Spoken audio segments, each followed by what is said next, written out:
Good evening. Welcome to our second installment of our Learn to Upland Bird virtual hunting class presented by Pheasants Forever and the Iowa DNR. We're excited to have you all join us tonight. We've got an exciting panel of some avid upland hunters joining us tonight on the discussion. If you weren't able to tune in last week, we had a great session that covered the history of pheasant hunting in Iowa, hunting regulations, as well as some other gear tips and things to get you ready for heading out. If you didn't sign up for that, we'll be sending that link along to you all in a follow-up email coming next week, where you'll have a chance to get back and view that session and catch up on any information you didn't get. So, but we're excited for tonight. We've got lots of good things to cover. I'm going to take a few minutes and introduce the panelists that we have joining us tonight. Last week and this week, we have Todd Bogenschutz. He is the Upland game biologist, I think, for the Iowa DNR. We're excited to have him. He's an avid hunter as well and enjoys getting out and chasing birds. So we're excited to have him with us tonight. Also with us last week and this week is Eric Sitzma. Eric is the regional rep for Pheasants Forever and Quail Forever here in Iowa. He covers the southern half of our state. We're excited to have Eric with us again. Also was on the panel last week, although she didn't have much to chime in for. She quietly observed is Rose Danaher. Rose is one of our outstanding chapter leaders here in the state of Iowa for the Iowa County chapter. She loves to get out and chase roosters in her free time, mostly because she loves the company of her dogs. So that's one of the first things I learned about Rose. Myself as a new pheasant hunter just a few years ago. So we're excited to have Rose with us tonight. She'll be covering cleaning and cooking, and she'll be getting things started off here with a recipe teaser in just a few minutes. So we're excited to have Rose. Also on our panel tonight are two out-of-staters.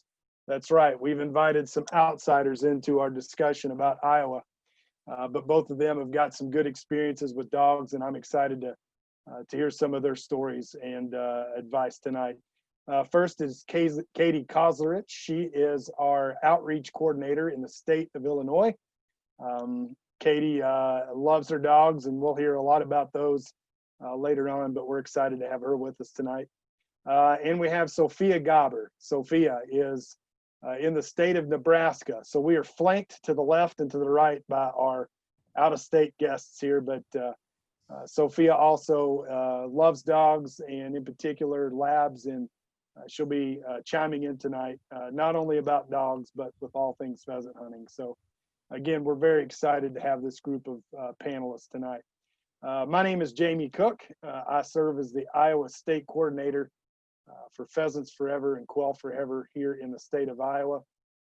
Been on the job about 3 years, and one of the great things about my position is I get to piece together workshops just like this in partnership with the Iowa DNR. The reason that this workshop is being put together is pretty simple. Since the late 1980s, we started to see a decline in hunting. Fewer and fewer people were getting outdoors and exposed to hunting. Not just in the uplands, but hunting in general. And so in the last 8, 10, 12 years, there's been a increase in efforts across the country to get more and more adults who are interested in hunting, the skills and tools it takes to get out and become a successful hunter. We know that it takes a community of people to create a hunter. It takes mentors, it takes family members, it takes friends. It's not just something anyone can just pick up and decide to do on their own with ease, I should say. There are people that can do it, and there are people that have done it, but it takes quite a bit of help to get going. So this program, this session tonight, is designed to focus primarily on the basics. So we're going to have a broad discussion covering a lot of topics tonight, but our hope is that those who are interested in upland hunting will have a chance to ask questions from our group of panelists here, as well as learn from some of the discussion that we're going to be facilitating on our end. Again, the primary objective is so that we get new hunters out in the field. With the decline in hunting also becomes a decline in license sales and tax revenue that's generated. For most of you all, if you've sat through a hunter education class, you may have heard of things like the Pittman-Robertson Act and how license sales impact conservation in North America. But the big take home is it's a user pay, user benefit program in North America.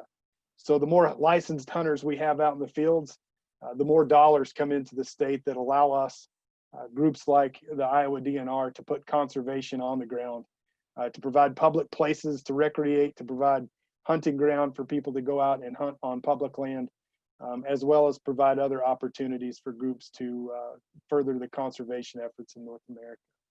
And so without Pittman-Robertson funds, without license dollars, we will have a difficult time in the future funding wildlife conservation in North America. So just wanted to take a few minutes and lay that groundwork and set out the objectives of what we're hoping to covering. So again, tonight, our first session to kick us off, Rose Danaher is going to take a few minutes and provide us with one of her, I'm going to call it recipe teasers. Rose, that sound good to you? Absolutely. So I'm really excited to share with you guys one of my favorite pheasant recipes. And we'll also talk about cleaning birds and how to store birds and stuff like that.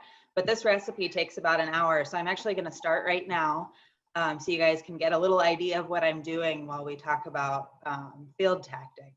And so this is creamy mushroom pheasant, and also called How to Get Fat Chasing Bird Dogs, which should be an oxymoron, but this uses a whole lot of cream. So it's not the healthiest thing you'll ever eat, but it's probably the best wild game meal that I've ever had. So I'm just gonna move my video here and show you what I'm gonna do to start us off.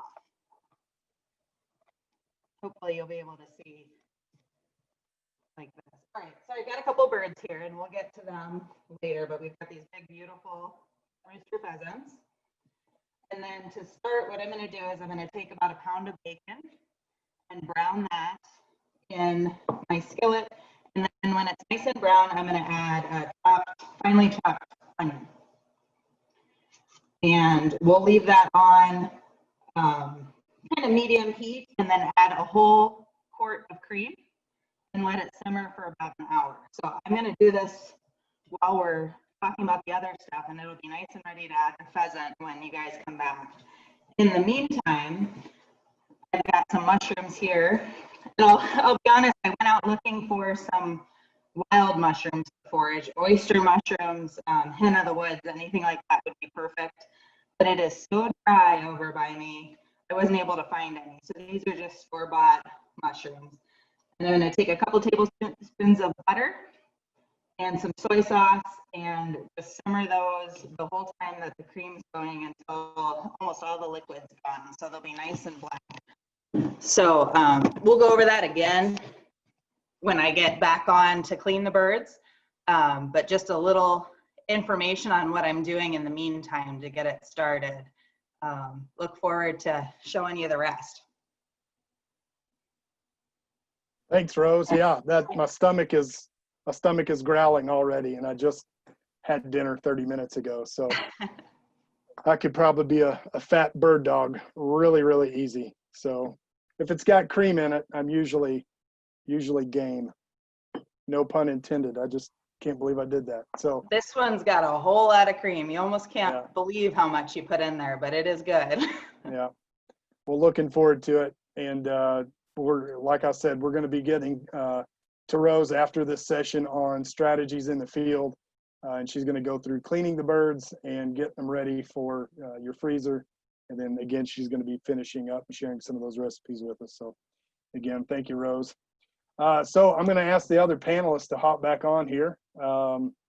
We'll take a few minutes here to get the ball rolling as they start coming. But again, just before we get into this, for you all tuning in, you'll look at the bottom of your screen. If you'll take just a few minutes, there are a couple of features I want to make sure that you all are aware of. At any point, you all can click on the chat feature and type in any comments that you may be seeing. feel free to do that. You've probably already been seeing some communication come in from Megan Weiskup. Megan and Nicole are working behind the scenes to make sure that the webinar is functioning properly and being recorded properly. So they'll be throwing prompters and things up, reminders as we go through the evening. So you'll probably see that window become active throughout the evening. Also, I want to draw your attention to the Q&A feature. At any point tonight, we invite you all to toss a question out to us. Don't feel like you have to wait until the end to have your question answered. We want to be able to take those questions live and as we go. So make sure you take time to type those answers in or questions in, and we'll be answering them both on the screen and off the screen. So some of our panelists may be typing you all answers as they're coming in, but we hope to address them live as much as we can. So again, Q&A feature, make sure you use that, and make sure if you've got any comments to throw those in the chat box. So again, after our main session here, we're going to take about a 5-minute break, allow everyone to stretch, take a drink of water, hit the restroom if you need to, and then we'll come back and wrap up everything with cleaning and cooking. So our panel tonight, again, we're excited to have these folks with us. We're going to do things a little differently. In the past, we've had a formal presenter talking very much about using PowerPoints and images, and tonight we want to keep it very lively, almost like a campfire discussion, I think is how I've tried to describe it to other people. And so our first topic tonight is preseason. What goes through a hunter's head, minds, months in advance of season opener. For us here in Iowa, some states have already got their opener. They're already out there chasing birds in some states. But here in Iowa, that date is swiftly approaching. We're looking at October 31st for our pheasant opener here in Iowa. That reg is in place. It's always the last Saturday in October for our pheasant opener. But what goes through our minds leading up until then? And so I think a couple of things come to my mind: target shooting, practice, and then, scouting the field. Before we get to scouting, I want to touch a little bit on target shooting. So for our panelists tonight, Todd, Eric, Rose, Sophia, and Katie, what are some things that go through your all's mind prior to opener? What are things you're thinking about in terms of practicing, mostly when it comes to your shooting and your effectiveness and your distance judgment? I guess I can start, Jamie. I mean, I've been shooting trap ever since I can remember. Maybe I started at 13. So to me, I just find it almost fundamentals. It's like the basics. I mean, to be proficient at something, you've got to practice it, just like riding a bike or anything else. You don't get proficient until you do it and do it. And yeah, to me, it's just, it helps you with that timing, distance judgment, of course, gun safety, gun function, gun fit. It's a lot better to find out problems with gun fit or other issues you may be having there at the trap range than when you're out there hunting with your bird dogs or your friends. Todd, you mentioned gun fit. I kind of want to take that a step further. And in particular, I want to ask Rose or Katie or Sophia to chime in here a little bit about gun fit. For most guys, we can pretty much grab any gun and probably be okay, but walk us through different perspectives of finding gun fit for maybe some of the ladies tonight tuning in. I've honestly figured out my gun just trying as many people's, I'm lucky because I go to all these events. I never shot a gun until I got this job 5 years ago, which seems kind of odd, getting a job at a hunting organization and never having shot before. But I know one of the biggest problems I see with women that pick up shooting is their boyfriends or their husbands say, "Oh, take my gun." And that's usually going to either be, especially if their boyfriends or husbands are really tall, long-legged guys, it's going to be way too long of a gun for them. They're not going to be able to hold it. And if you can't hold a gun right, your arms get really tired really fast. So a lot of women I've seen, they sometimes also think the smaller gauges are better. Like they want the 28 gauges or they want the 20s.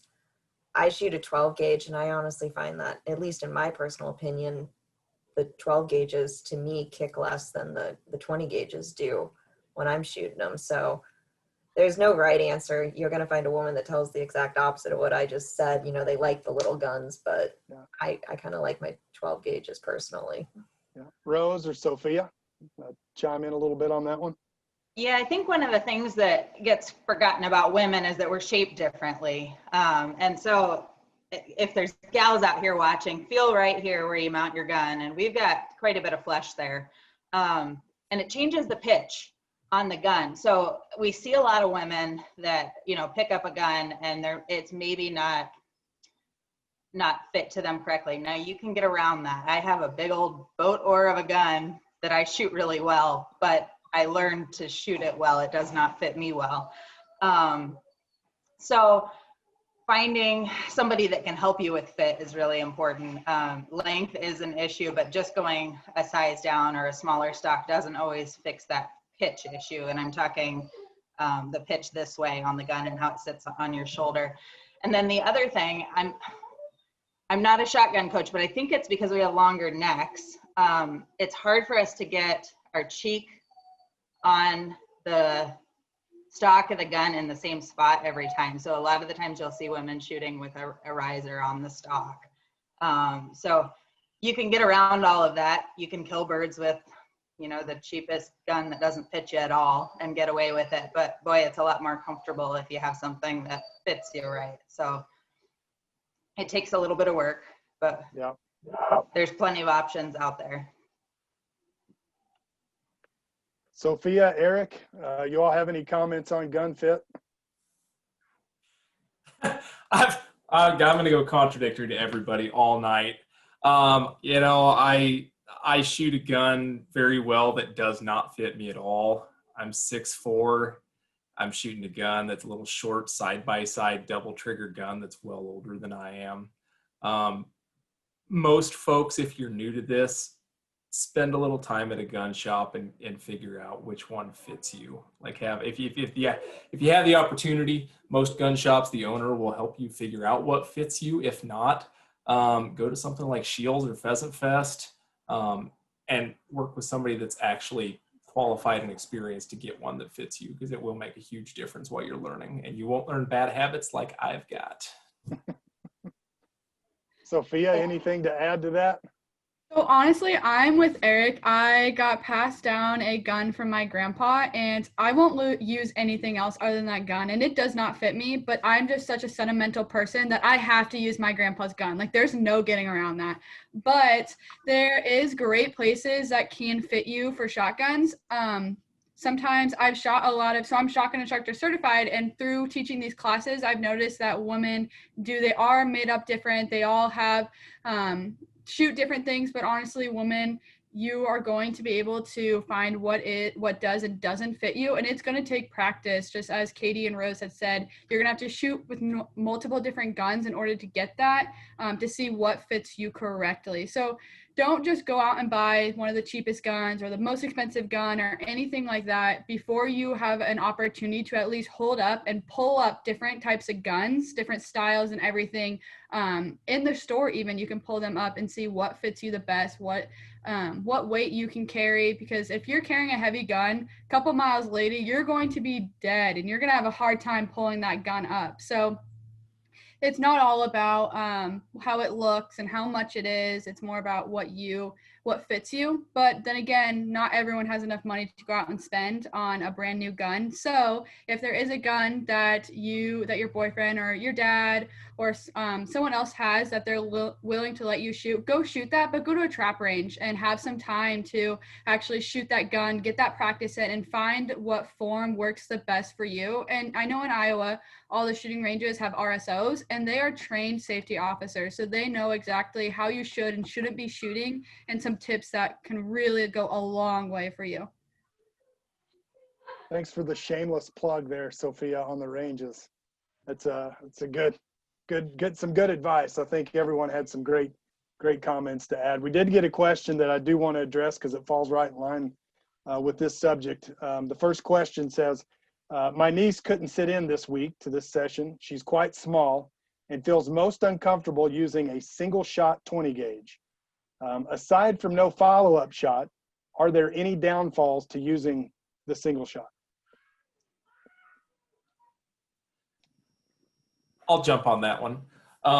The downfall for me, I learned on a single shot 20 gauge in NEF break action with a hammer. The main downside that I see with most single shots is they don't have a manual safety. And for me, if a bird gets up and you're just learning to hunt, getting that gun up and getting a good hold on that hammer, getting it all the way down, it's a lot of hassle for learning.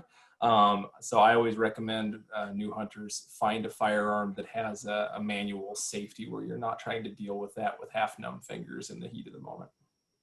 That's a good point, Eric. My first dove hunt, and doves are quick birds, right? My first dove hunt was with a single shot 20 gauge. It was the only gun at the time that I owned. I was 32. So I was out there trying to figure that hammer out, and I missed a lot of birds that way. So good point. But again, if it's learning the practice, learning the basics, especially with younger people, just having them in the field, learning them, teaching them how to carry a gun safely in the field, those can be pretty valuable as well. So good questions. Keep them coming. I do want to hop on that one too. I Yep. actually just went shooting with my family. We get together and we just have trap shooting competitions. And my niece wanted to shoot for the first time, and she's very small. She's a freshman in high school, but she is very, very small. And I pulled out our old 20 gauge that we all learned how to shoot on. She didn't like that one. After shooting, she actually preferred my 12 gauge over her 20. So it does depend on the person as well as the type of gun that they're using. So I found that 12 gauge actually works a lot better for her than a 20. Cool. Thank you. Good stuff. So along with the preseason target shooting, how does one really get to know their effective range?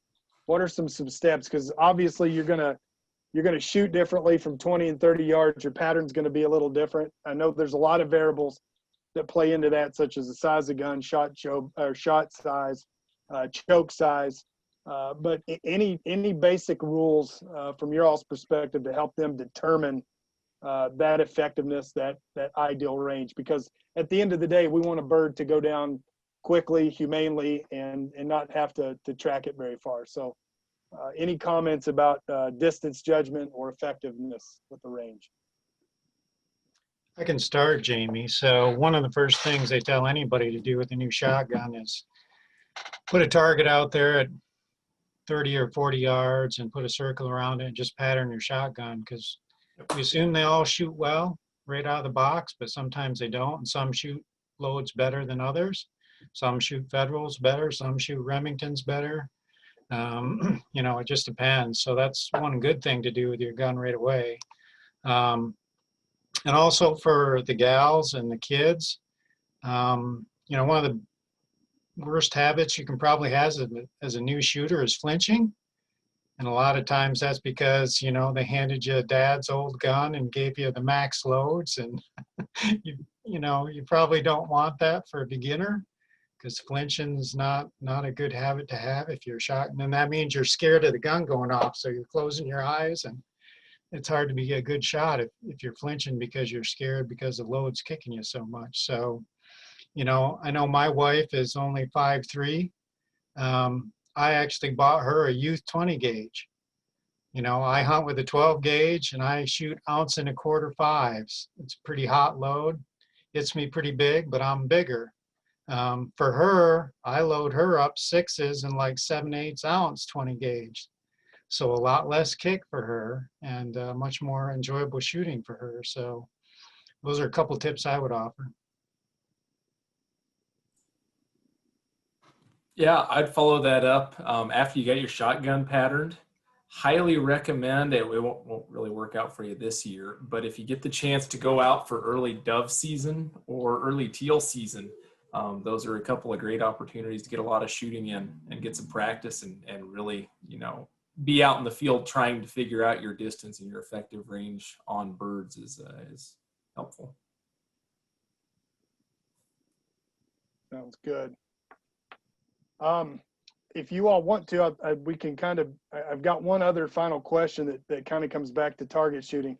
Are there any exercises that the new hunter can do to prepare themselves for, shooting in what I would call sudden situations? When you're out hunting birds, they're going to flush quickly and unexpectedly in most cases.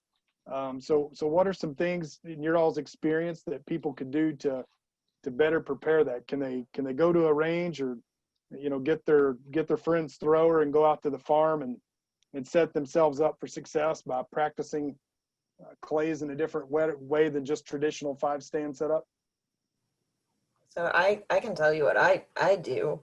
One of the things I've struggled with is the mounting of the gun. When you first start shooting, a lot of times you have an instructor there that's kind of adjusting you, and you're holding the gun and then you fire. But getting it to be a natural motion to come from, carrying it to the shouldering, that's something I struggled with. In fact, when I started doing it in the field, I actually found out my hunting vest was too big for me, and it was getting caught on the gun when I was trying to do it. So I had to get a better fitting hunting vest. So if you can go out and just practice, I do it in my house sitting on the couch. The gun's obviously unloaded, but I would sit there and just shoulder the gun again and again. I'd get and walk and do it just so it became second nature, and I wasn't even thinking about it. Because when you're doing that out in the field, when the bird flushes, you don't really have time to think about it because there's so many other variables going on that it just needs to become a second motion to you to shoulder that gun and, have your head in the right position and on the gun ready to go right away without thinking. So that's the first thing I did at home. And once I started getting comfortable, we had a handheld thrower, and my dad would be behind me and he would throw the clays over my head, and he wasn't telling me when they were going, but it got it. So I got used to walking and shouldering that gun, because you're not going to be standing on a nice flat mowed piece of grass. When you're out in the field, you're probably going to be on a hill or tripped up in some weeds or something. So you need to learn to set your feet and get that gun and have it all be second nature to you. Good points, Katie. Absolutely. When you're sitting in your home, are you and you may have said this, but are you picking a particular point? I've kind of always been told you can kind of practice by going to the same corner in the ceiling, every time, and just practicing that motion that you're talking about bringing up to the shoulder. So I was doing it at home, and I honestly was aiming for the top of our TV. So really, definitely for multiple reasons besides just overall safety. I'm sure my husband would have been really happy if I accidentally shut the TV. So oh yeah, that was just a point that was on the wall that when you're sitting down would have been about the right angle. That most times if I was shooting a duck or a pheasant, that would have been the angle hunting over dogs. I would have wanted a bird that high up before I shot. So. Good stuff. Anybody else want to chime into that about preseason practice and with targets, clays? I think Katie nailed it. I spent an awful lot of time laying on the floor trying to shoulder a gun to get used to being in a layout blind. And that's what fixed it for me, was all the time at home. Because this time of year, it's getting dark right now. So finding the time to practice is tough, but those exercises at home can be really helpful, just so it's an extension of your arm. One thing that I did is, again, my family and we own a piece of farmland. So we just have a thrower that we have, and we'll pull it back, and then each of us are able to pull up and just practice shooting the clay. Another thing is I always like to get my dog ready before too. So I have pheasant wings that I use, and I'll be bringing her into the field, and then I'll practice pulling up like I am while I'm in the field, to make sure that, oh shoot, have someone that we'll get together and we'll just yell rooster, and then all of us will just pull up and then act like we're following the rooster and leading it, and just getting really in the motion like that. So yeah, basically what everyone else said is just getting out and actually practicing with your gun that they're in while you're in a real life situation. Good stuff, Sophia. Thank you. Couple of questions here that have come in I want to take live before we get on to scouting. Question came in. It says, new to this, was given a 1978 Winchester Mod 2. Understand that it's made for upland birds and you cannot put a choke in it. What distance can I expect? What would be the steps there, Todd or Eric, that you all would take, or any of the other panelists to help our tuner in here figure out his effective range? Go ahead, Eric. Okay, first thing I would do is I would check and see if the factory choke is inscribed on the barrel on the left side back towards the receiver. You should be able to find out whether it says full or modified choke. On a lot of older shotguns that were fixed chokes, they would actually engrave that on the barrel. If not, you could take it to a gunsmith shop and they could check it for you just based off of measurements. There's a way to do it with a penny, a dime, and a nickel maybe, but I don't remember what that is. Google might help you. But other than that, you can go out and set a target up, like Todd said, at 20 or 30 yards and put a load of 5s in it, shoot the center and see how far spread out it is, and that should help you with your choke tightness. As far as your effective range, I don't know about you guys, but my effective range is usually more limited by myself than by my shotgun or my choke. But yeah, I would do that and check it on paper and see where you're shooting at and go from there. Sounds good. Let's get into scouting now. I know we've got some questions that are popping here and there. We'll try to get to them throughout the evening. But let's talk scouting, preseason. What are you all thinking? I know some of you all been hunting so long, you've got your honey holes planned out annually. You know where they are, you know where the birds are going to be hiding out. But for someone that's new getting into this, what are some preseason scouting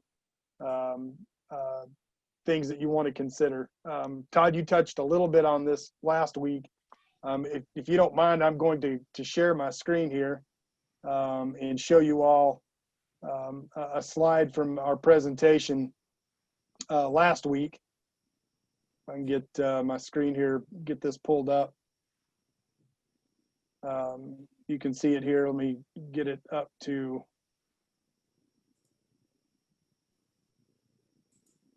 Well, you all can still see it there in this format. Todd, you want to walk us through this image here? I'll try not to move it around on you. Sure. So yeah, I mean, to me, the ideal situation, you know, good habitat management, whether you're talking pheasants or quail, you want to have good winter cover. What I call the bedroom, you want to have a food source, you know, which I call the kitchen. That'd be your food plot. And of course, you need that nesting and brood ring cover. You know, I call that the living room. A lot of times that's mixed natives or some cool seasons like Timothy brome, orchard grass. So I think, you know, as you're thinking about pheasant hunting, you want to, obviously, if you want to have pheasants, you got to have good habitat. And so a lot of times our CRP will be just kind of straight mixed natives, kind of like that living room side. And that's great. You know, it seems like pheasants do best when they're in open country, like you're seeing in this picture here. You know, if you put that mixed native grass inside of a huge forest block, you're probably not going to have as many pheasants as if it were out in the more open country. Pheasants are kind of a grassland, wetland bird. That's kind of the landscape that they like. You can find them close to the timber, but you know, you'll find more out in the open country. So yeah, that's what I look for.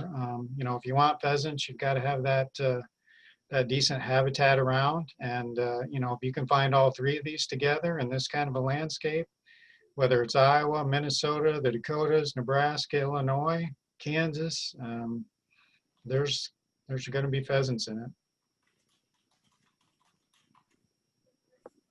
Well, good deal. I know you touched on that last week. I wanted to pull that image back up because, you know, I think I told you right after that's one of the neatest analogies that I've seen in my time being here in Iowa with the way the habitat was laid out. But walk us through, for the rest of you all too, Todd included, walk us through some of the things that you're doing ahead of season to try to find that ideal place. Todd pointed out the habitat requirements. So outside of that, what are some of the things that you all are thinking about in terms of scouting and finding that great location? So I know just personally, we just had an incident with this last hunting season because we didn't do our due diligence. One of the things, you know, if you're going and planning a trip to any area, make sure that nothing natural disasterish has happened in that area. We go down to Cheyenne Bottoms in Kansas duck hunting every year, and so we decided to tack on a pheasant hunt at the end. If you remember, not this spring, but the spring before that, everybody got quite a bit of rain.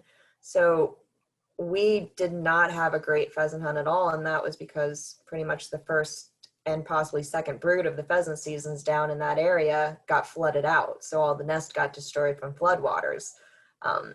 So if you're planning to go to any area, you know, do some little bit of research, see if they've had a drought, see if they've had a flooding, because it kind of sucks to spend a week-long trip and only see a covey of quail and no pheasants on a week of pheasant hunting. So that was when I learned the hard way.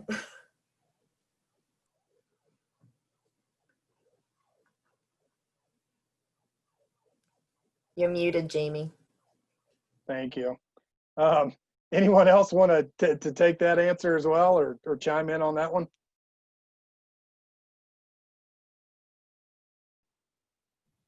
What we do here for my family is I take a lot of people out on some public land, and I'll drive around starting the week before I take them out. I'll just drive around some public area and see if I see any roosters on the road in the ditches. It is illegal to road hunt in Nebraska, but if you drive around, you can get an idea of the time that pheasants are traveling, where they're going to and from their kitchen and their bedroom, and looking around to see what different areas are there, because it's going to be completely different if you show up to an area that you haven't hunted in the dark versus when you're looking at it in the daylight. So you want to make sure to get there and kind of do a little repetition, maybe write down some notes in your phone, say left on P Street, right 2 miles down, it'll be a quarter of the mile on the left hand side.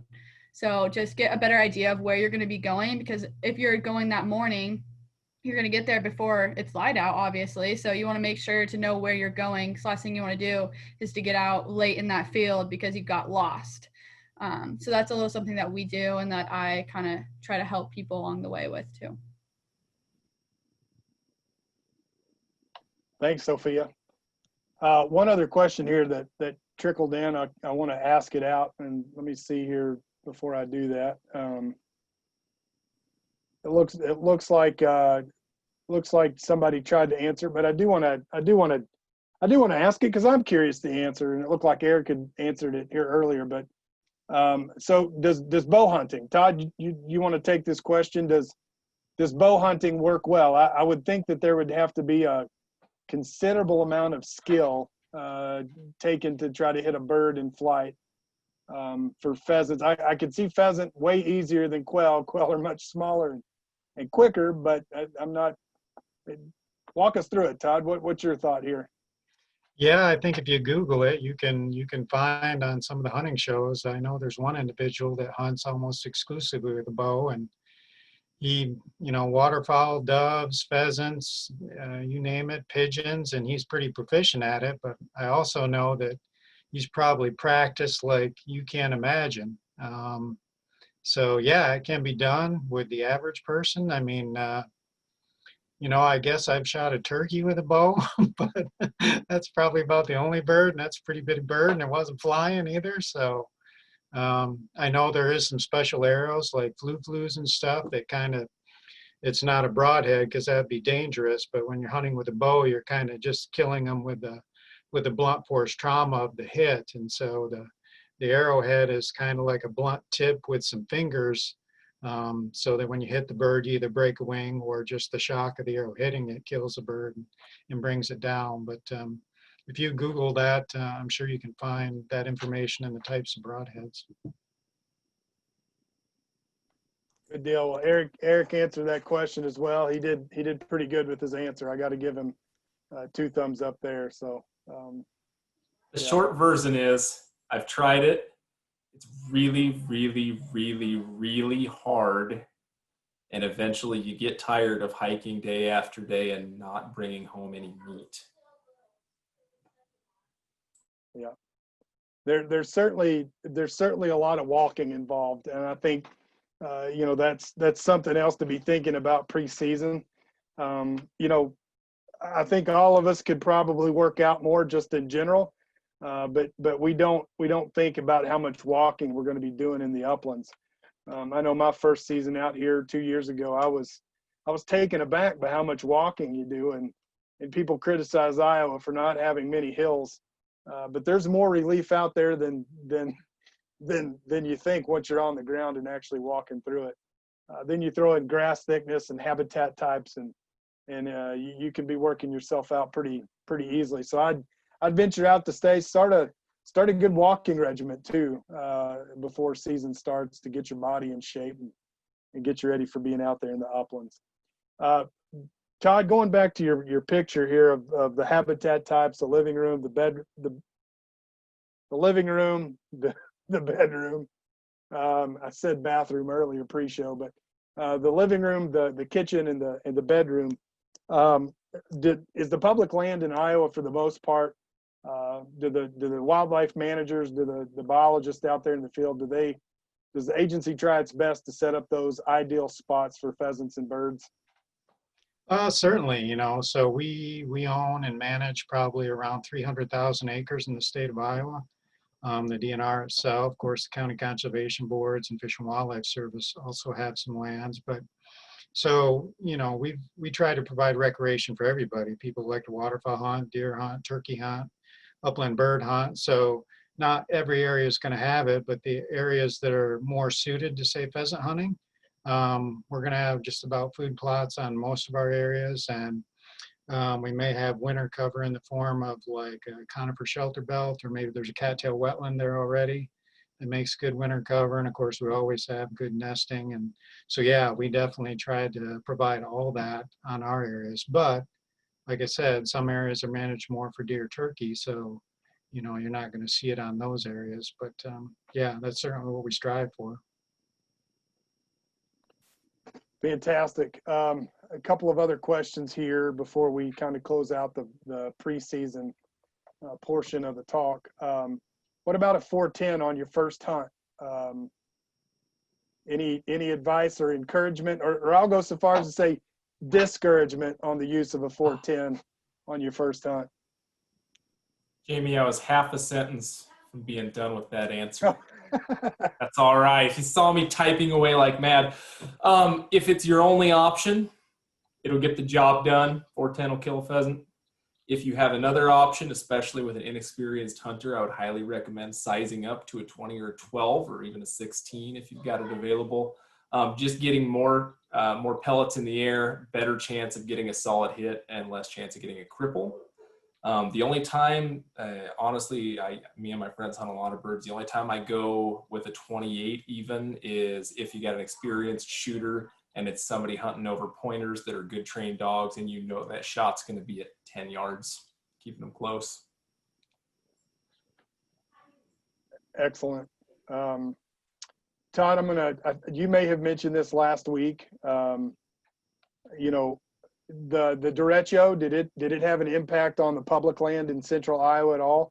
I know you're stationed out at Boone. Boone took a pretty good hit, especially there to the south and east. Yeah, pretty much followed the I-80 corridor all the way from Boone Ames all the way over to Davenport. So pretty large swath. Had a lot of people asking if it's going to impact pheasants. I think it should be minimal. I mean, most of the broods should have been old enough that, you know, a real windy thunderstorm basically shouldn't have impacted them. I don't think it hurt our grassland cover, but I'll be honest with you, probably I won't know for sure until we actually have the season open and I get a little feedback from hunters. We were doing roadside counts right at that time. We do our counts from the 1st to the 15th of August, and the derecho hit on the 10th. And so we had some decent counts come in after the 10th. So, you know, at least based on our count data, it didn't seem like it impacted us, but I guess we'll have to see. Appreciate it, Todd. I'm going to let some of you all continue to answer a few of those other questions down in the Q&A box. So for the sake of time, we'll begin to move on to our next subsection of our strategies. But so we talked about preseason, some of the steps and things you need to be thinking about ahead of time. So we find ourselves out in the field. We've done some scouting. Let's talk about what happens when someone shows up in the field. They're ready to get out there. What are some opening remarks and considerations from you all about what's going through your minds as you enter field? And I'm gonna start with Sophia. I don't know if you're ready for this question, but I'm anxious to hear your response on this. So walk us through what Sophia's thinking walking into a field. When I'm walking into the field, my biggest concern is my dog and who I'm hunting with. I take a lot of people hunting that may not have gone pheasant hunting before or may have little pheasant education and shooting. And so one of the first things I tell them is make sure to know where my dog's at, because I have a flusher. So they're going to continue to run. They're not going to stop and wait like a pointer. She's going to be running. And when she gets pheasant fever, she goes crazy. So there's no stopping her. And so one of my biggest things is watching out where my dog is and making sure that when you pull your gun up for that pheasant, to make sure it's above the grass line, because I take out a lot of kids. So I want to make sure that they're up above the grass line, and I kind of show them with my hands. I say, here's the grass line. I want 2 hands worth of sky between you and my bird, between you and my dog. And so before we go out, I have them set their guns down, and I will actually have them stand there, and I'll have 1 hand, 2 hands, and I'll say, go up a little. And that'll be the minimum area that you're allowed to shoot. So from that point up is where you're allowed to shoot. And they love it. They love seeing Gemma. And another thing is who I'm hunting with and the age that I'm hunting with and the education of those people I'm hunting with.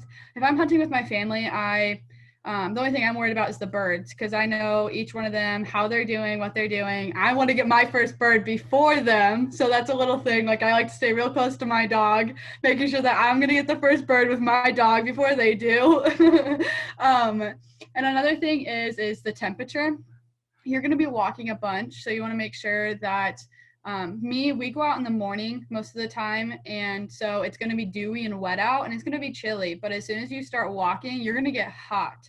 So to me, it's making sure that I have clothing on that it's not going to, so cotton's rotten, so I like to wear wool. So I make sure that it's still breathable, and then when I start sweating, that I'm not going to get, my sweat's not going to start to freeze and get cold. So, but my main concern is my dog when I go out hunting. And that's a good point, Sophia. We're going to talk more about dogs, I think, a little later on, but I love that you brought that up right out of the gate. You came out with your competitive side too with your family, because I think for some of us that's a big draw, especially when we're hunting with people we're familiar with. We're also going to touch a little bit on safe zones of fire too, and talking about safety in the field. You said a couple of things in that I want to direct back to Todd. Todd had emailed us some stuff, I think, to me on Friday about tonight. A couple of things he mentioned was dew and frost. Todd, do you want to walk us through kind of what dew and frost means in terms of your dogs and the considerations there?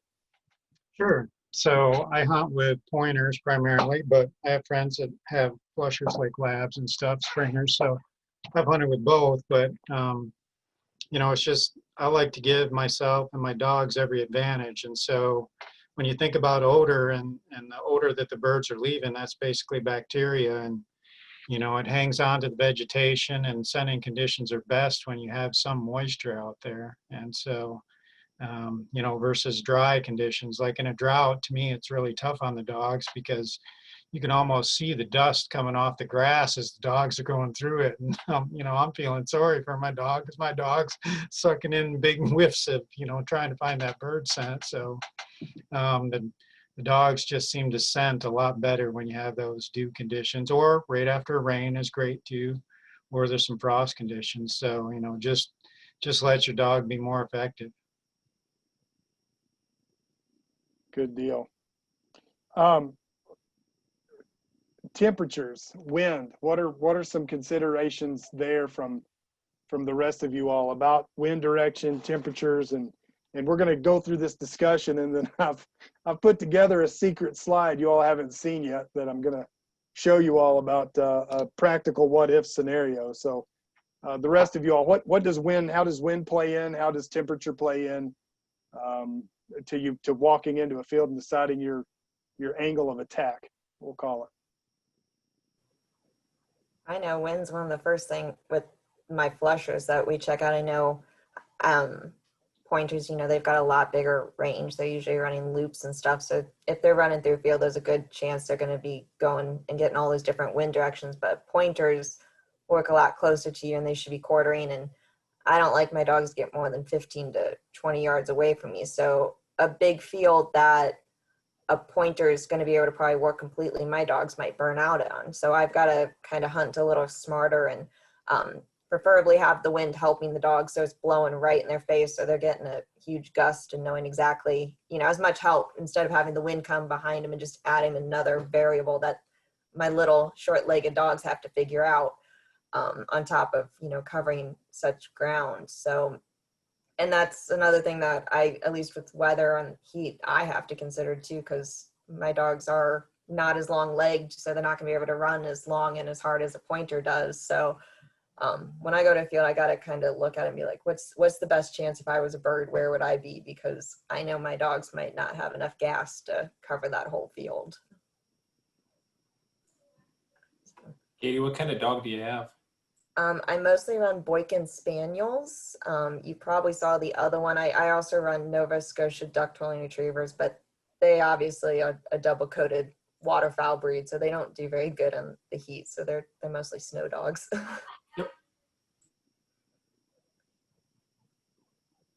And we're going to talk a little bit about dog breeds here in just a few minutes, and training.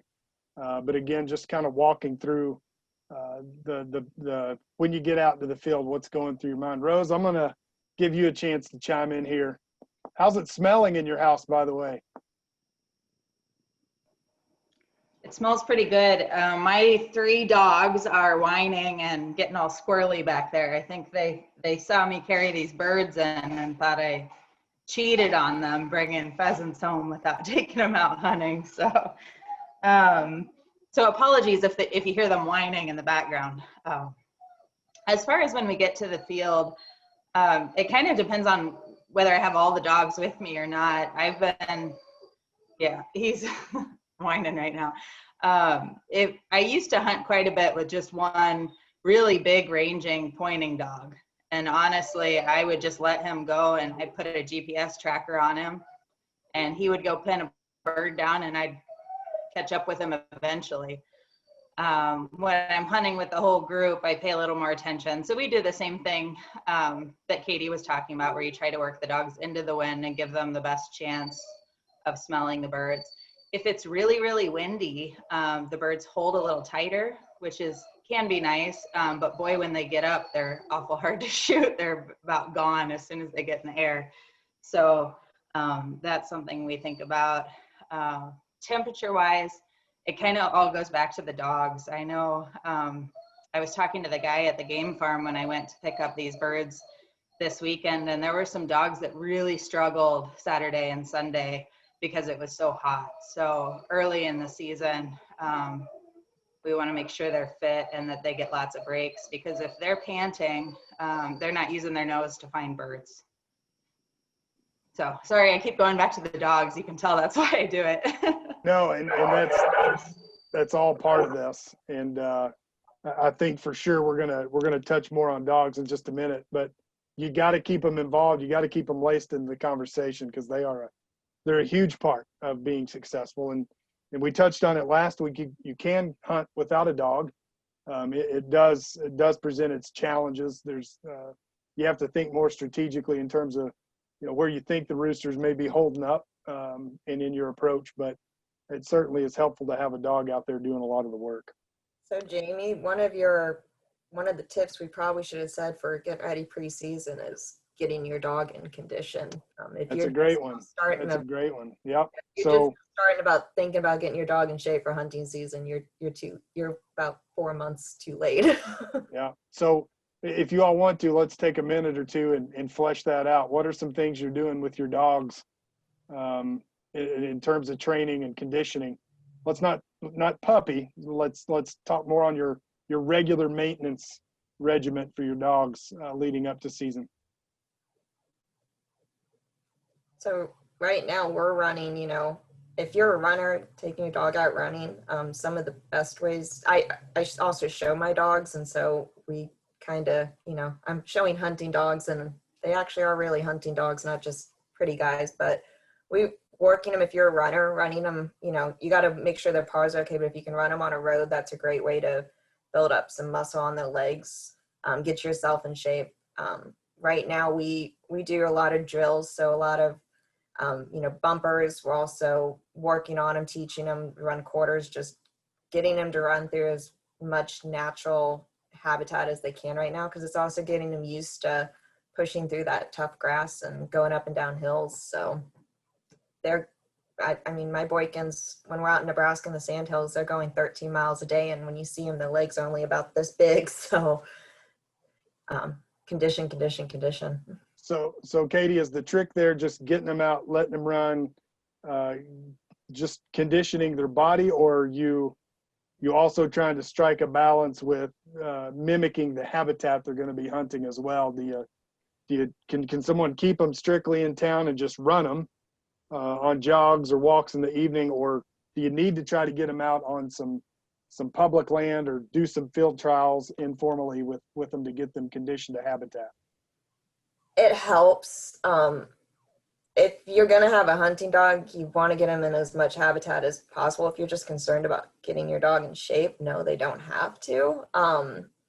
But, a lot of times we're throwing that habitat and stuff in there because we want them to start learning and thinking too when they're hunting,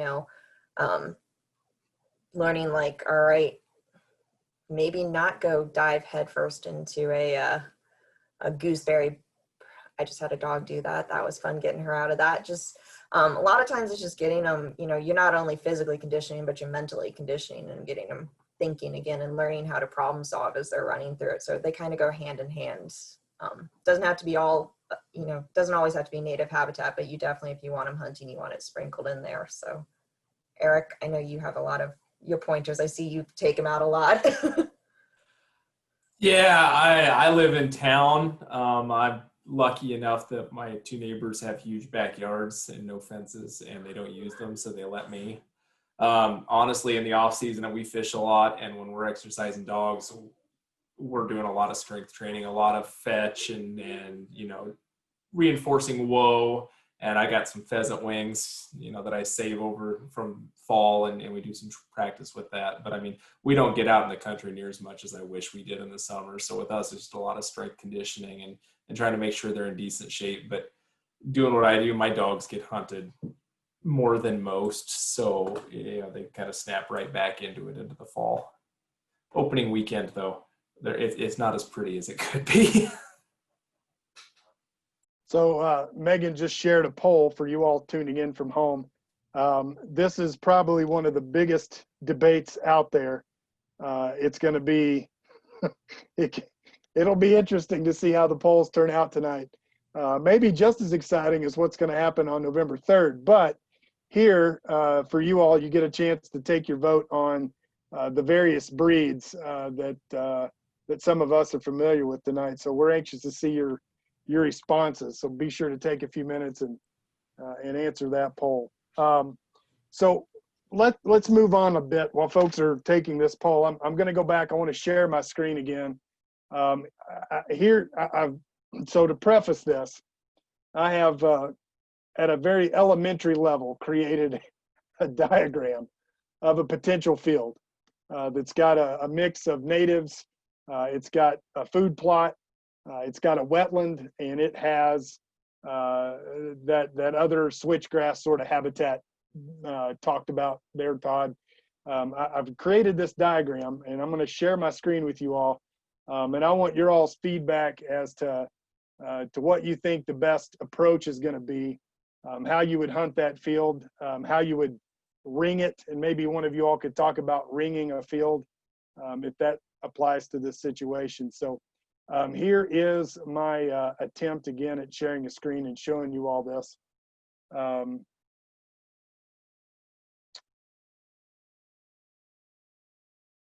It is, let's see here. right up here. I got to pull all of this down, move all of you all. Oh man. Here we go. Here's my attempt. All right, hopefully you all can see this. Again, right here, kind of in the top, is that area of mixed natives. I have a food plot down here. We also have a wetland, and we have winter cover, switchgrass. I spelled switchgrass wrong. That's terrible. I'm still gonna fix that though, because that'll irk me. So we have switchgrass. I put up here access points because not always do we have control of where we can park in a safe manner when we're walking into a field. And I've even done a little bit of damage here in trying to predict the wind direction coming into this field. So take a look at this, and some of you all, if you're willing, share with us what you think your best plan of attack would be for this field.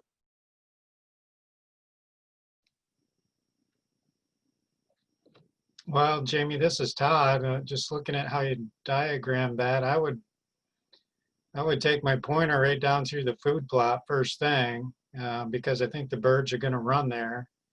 And mainly what I'm going to do is probably just flush them into cover where they hold better. And that way I'll be at the end of the field and I can turn back and give the dog the ultimate advantage hunting back into the wind.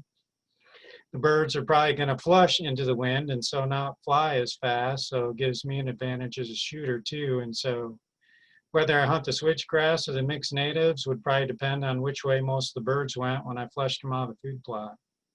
Okay. So you would come in right down the middle here, right? Yep. And work those birds out and then come down and make another pass, come back up this way, playing the wind direction, allowing the birds to go up into the air, as well as your dogs picking up scent and other things.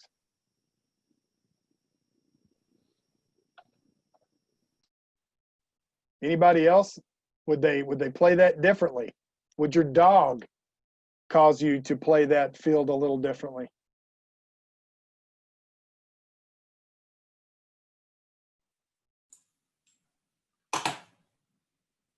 Yeah, I'll jump in. I'll be that guy. Oh, my video's off. There we go. There. I'll be that guy. Yeah, so I'm going to assume that everybody else is going straight for that food plot, and the bird, I'm thinking November, December, the birds know that.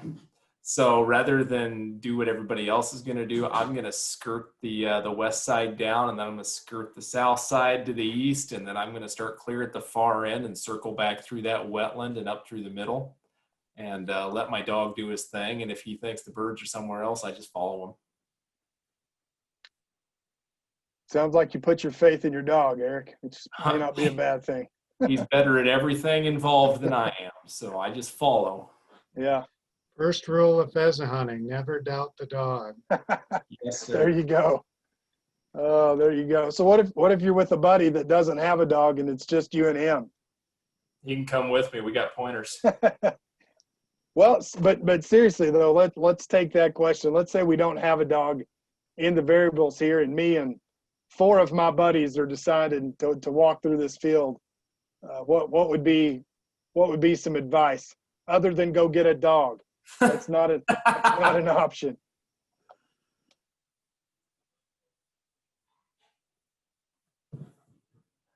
If you've got access, and I was walking in, your access is the northwest corner there. Yep. Depending on, I guess I wasn't here for how big it is, but if you could sneak somebody to the far end, have them just skirt around the edge real quiet and block, or maybe 2 people, one at the northeast corner, one at the southeast, and then the other 2 of you push a chunk towards them and see what comes out, and then do the same thing the other way through the heavy cover on the other end, or start at the south end and do that first and then hit the natives last. But yeah, I try to set somebody in that southeast corner for sure, and maybe one halfway up by the wetland, and then try to push the birds out of the food plot that direction and try to get them some shots. So you mentioned blocking. I know sometimes that can conjure up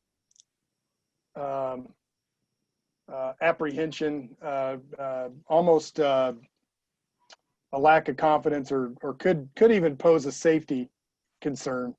What are some practical ways, Eric, in your experience or Todd's experience, that you can go above and beyond in being safe in the field if you've got someone posting in that situation? Because I've been put out to post before, and I trust the people I'm hunting with, but accidents do happen. So what are some safety measures we can take? Well, you heard Sophia. If the dog's somewhere up there, you make sure there's 2 hands of sky and wait till the birds clear up here out in the middle of the blue sky before you try a shot. I would be at least as cautious if shooting towards another human as I would with a dog. Yeah. Yeah, don't take an unsafe shot if you're not sure where the other people are at and that bird isn't clear up in the air. You don't shoot and you find another one. Good point. Let's touch quickly on safe zones of fire. I pulled this out too, if you all can see the screen here. We talk in Hunter Ed quite a bit about safe zones of fire. And this applies to duck hunting and dove hunting and all sorts of different types of hunting. But I've learned that it's very, very applicable to upland hunting. And so you'll see on the diagram here, for you all that are tuning in, you can determine your safe zone of fire when you're out in the field by essentially putting your arms out at left and right, straight out, and creating a 180-degree angle with your arms, and fixing your eyes on a point directly in front of you, and then slowly bringing your arms in to where you begin to see the tips of your thumbs in the peripheral vision. And once those thumbs enter your vision there and you can see them while still looking straight forward, that's about your 45-degree angle, which is typically our rule in hunter safety to make sure that people are using safe zones of fire. So you want to make sure to the left and to the right, you're always communicating with one another. So Sophia mentioned this a minute ago when she's hunting with her family. She knows those hunters. She knows their habits. She knows to communicate with them. So it's especially important when you're hunting with new people, or you're a new hunter yourself, that you're communicating with other hunters at all times about your location. I found myself, I don't know if any of you all can relate to this, but I found myself before in very tall grass, and I can't see anybody. I'm 5'8" tall, so by no means am I ready to join the NBA, but I can't see other people when I'm in, a big blue stem that's 6 feet high. And I've been very nervous at times, concerned with my location and where other people are, and am I keeping up? So I think one of the biggest rules out there is always communicate with the others where you are. If at any time you feel like you're lost, or you've gotten turned around, or maybe you're out in front too far, maybe you got a member of your party lagging behind, that you're always talking with one another and making sure your fellow hunters know where you're located. Todd, you mentioned in your email ringing about, sometimes you'll ring around a field, you'll take different approaches. You'll work your way back into the middle. These zones of fire will change. You're not always going to be walking in a straight line. So if any of y'all would, I'm going to stop sharing my screen now and give you all a chance to come back on screen here. Walk us through some of your all's thoughts in maintaining that safe zones of fire, those safe practices when you're cornering a field, because I know this can be an issue and has been an issue in the past. Well, Jim, I guess I would say it's just having that situational awareness, because we all like to lay something out when you go in the field, and then the dog wants to go this way, and so then all of a sudden you have a change of plans. So if I'm hunting with my dog and I've got a friend with me, I'm usually telling them probably to get 20-25 yards away from me. We'll have the dog work, and then if the dog wants to go another way, it's like visually communicating that, or even before we get in the field, just tell them how I envision, we got to follow the dog. I mean, I'd like to go this way and do this, but if my dog has other ideas, I'm going to trust the dog because he can smell the birds, not me. So, we're going to have a change of plans. And usually, if the bird gets up in front of you, it's yours. If it gets up in front of me, it's mine. If it crosses in front of us, you'll have yours in the first zone of fire, and then I'll have mine, and So just, just basic communication and awareness of what you're going to do. To go along with that, with my group, I always make sure right when we get our cars, before we get our guns out, before we get our dogs out, anything, I like to meet up with my group and talk to them, be like, all right, I know we've talked about this before, but I want to lay down the quick rules and just give you guys some information. When we see a rooster, we yell rooster, and our zones of fire going up. I talk to that about when I take new people, I talk to them about that again. And I also yell, if you're going to shoot, yell your name. And so we know who is going to be taking it. And so when it crosses out of your zone of fire, the next person yell their name. And then we'll also, right when it gets up, we'll yell rooster. If we see a hen, we're going to automatically yell hen. So everyone knows, I know your adrenaline's going, but you have to put your gun down. You can't take that hen. And so that's kind of what we do. Is communication's a huge thing. Another thing is, again, with my dogs, they mean the absolute world to me. So I'm always yelling, where's the dog? Make sure you know where the dog's at. I'm saying, find the dog, go above, then shoot. Just little things like that. Something that we found when I take other people out is yelling out their name is a big thing about who's going to be shooting next. Because usually it's not just me and another person. It's usually 5 or 6 of us that's going out hunting. And if you ever met my family, it will take a couple people for the rooster to get before one person gets it. So, so yelling and communication is a really big thing for us. Also, I take some kids out on Nebraska does a youth pheasant hunt where they release some birds. And every year I take some kids out with my dog, and it's very popular and it's on public land. So if we're walking one way and we see some orange, I'm just gonna say, all right, let's take a hard right. Let's start walking into the west, and we'll start working it that way. And then we'll just kind of figure it out as much as we're going, and depending on the orange that we see and the shots and other people talking that we hear. So a really big thing is just communicate with your group so you guys are all on the same page with everything going on. Good points, Sophia. Good points. Excellent. One other thing that I want to visit here before we move on, I do want to spend some time talking about dogs, because I think that's a super important thing. And I know we've touched on them, but I want to make sure we dedicate enough time to that, and then really allow at least 30 minutes or so for Rose to do her magic for us here to kind of wrap things up. So, I want to get to dogs, but before we do that, I do want to cover one thing. Sophia mentioned the adrenaline. You're out in the field, you have a bird flush, you have to make your shot. I'm gonna go back here and try to share my screen. Maybe. Here we go. Sorry. I closed my window before I hit screen share. So here we go. Let's make another attempt. So here on my screen now, I've got a couple of images of birds, right? The birds in question. Is there a particular spot we need to be thinking about aiming our shotgun toward? I know in a lot of instances you don't aim a shotgun like you do a rifle. There's no crosshairs, there's no scope, but certainly when you're making contact with the cheek on the stock and you're looking down the barrel, where is your eye going to be fixed on the bird?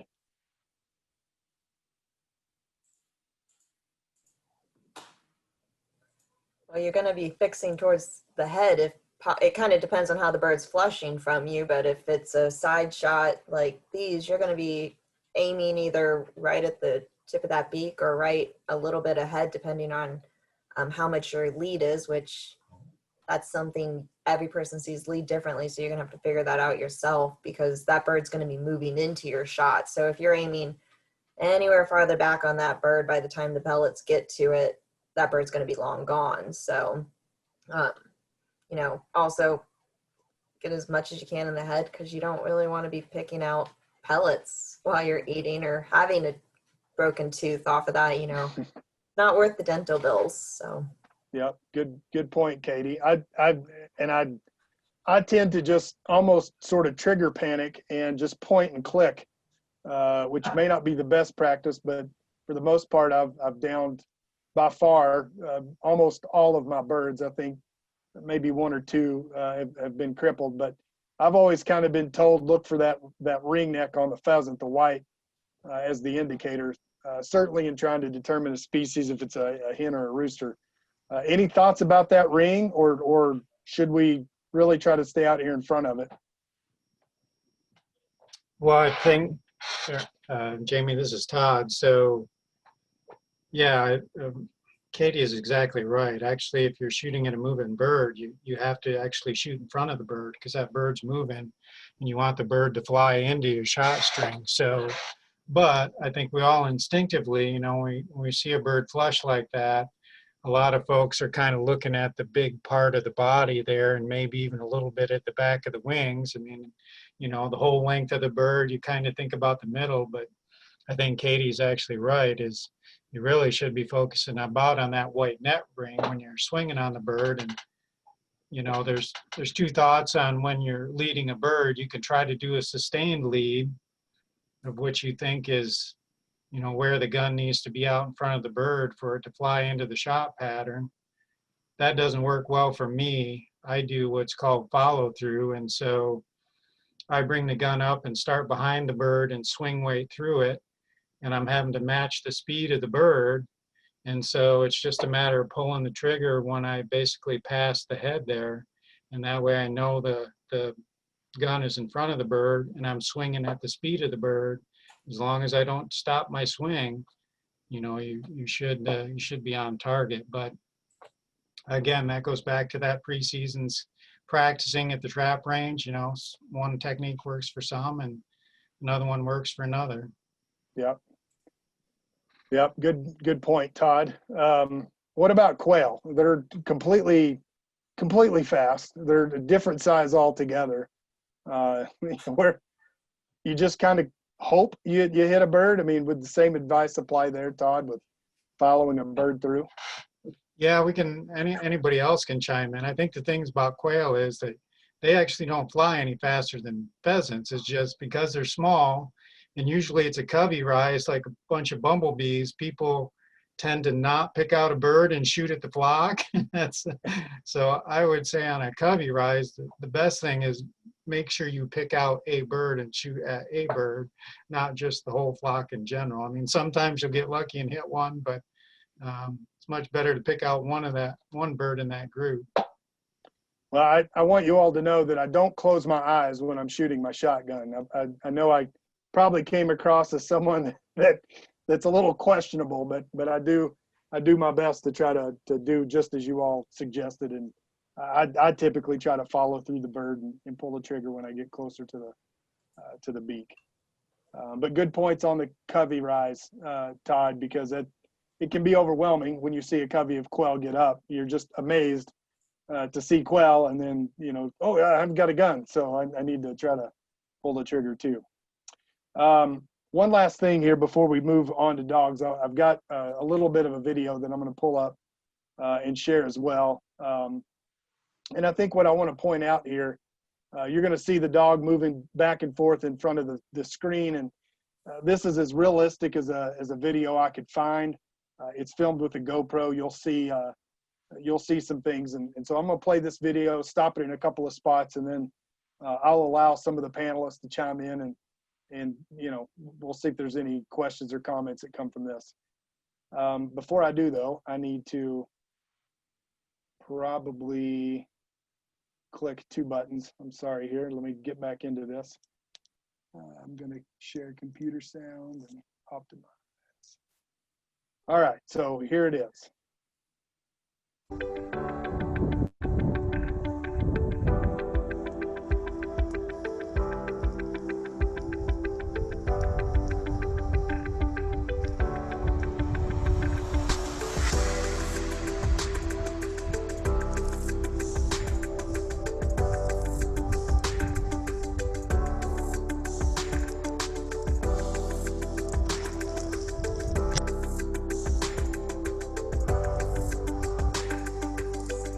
So I'm going to show this. It's got another replay, but just follow the camera here and watch how far the bird gets out away from the dog.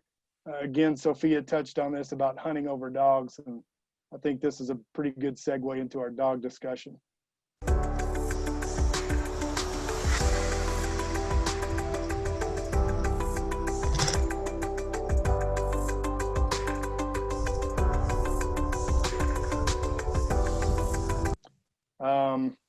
Vado takes a victory lap. I'm gonna skip on ahead up here to this other point here, and then you'll see a different angle here I want to show you. Yeah, just again, I think what I wanted to highlight was how far away the dog was from the bird. That first time, the dog was doing a really good job of pointing. I believe it was probably a setter of some kind. It looked, the tail was up, he was pointing, and the hunter had a chance to watch that bird flush from the ground, made a clean shot. And then the second example, we did have the bird kind of flushed, not entirely in front of the, oh, my video is still playing. I was wondering who was talking over me.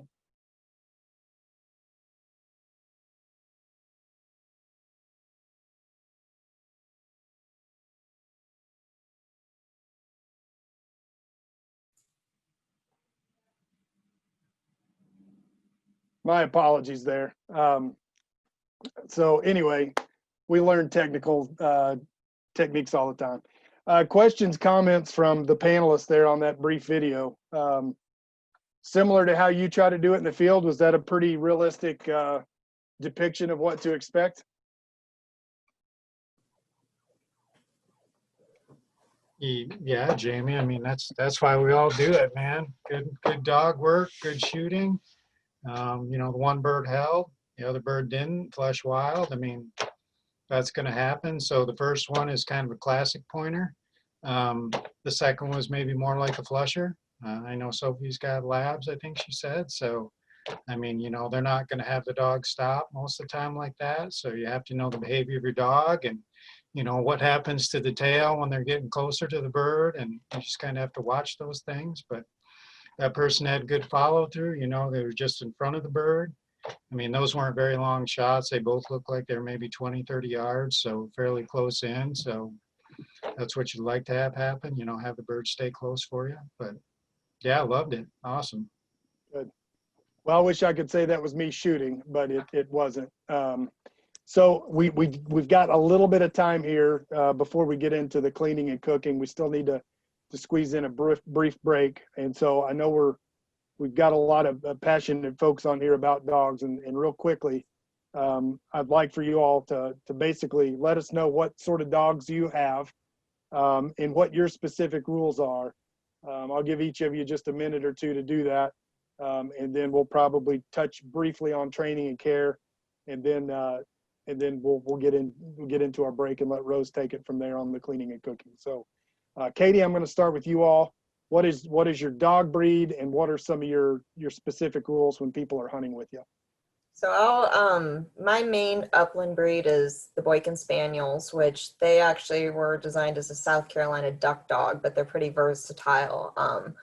They are flushing like Sophia's dogs, so they're going to work really close to me. I also do, when it gets later in the season, run my Nova Scotia duck 20 retrievers, but they're long hair, so it's a little more work cleaning them out, so they don't get to go out as much.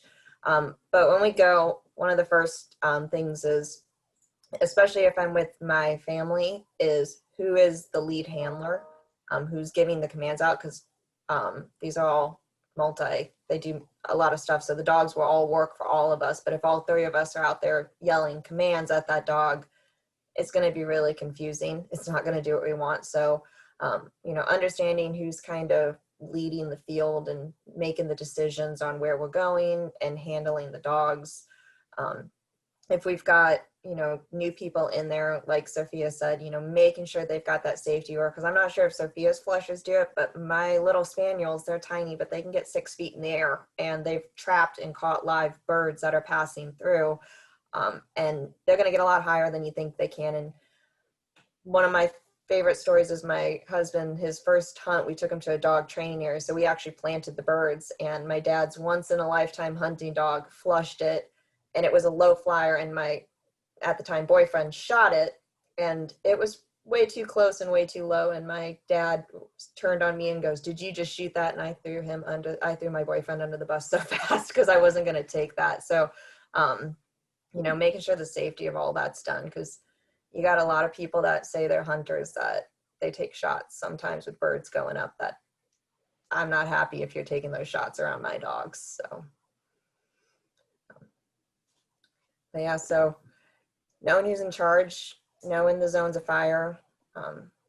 You know, safety is the first and foremost for both the dogs and the people, because it just takes one bad shot to ruin a whole day or a whole hunting season. Todd, I'm gonna jump over to you, sir. What dogs do you prefer, and what are some of your basic rules if people are going to be hunting with you? So I have a Droth hair or German wire hair.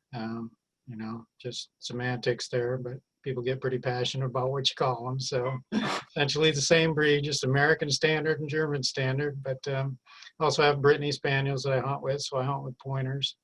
You know, as far as folks hunting with me, you know, I generally, like I said, put them off to one side of me, the other.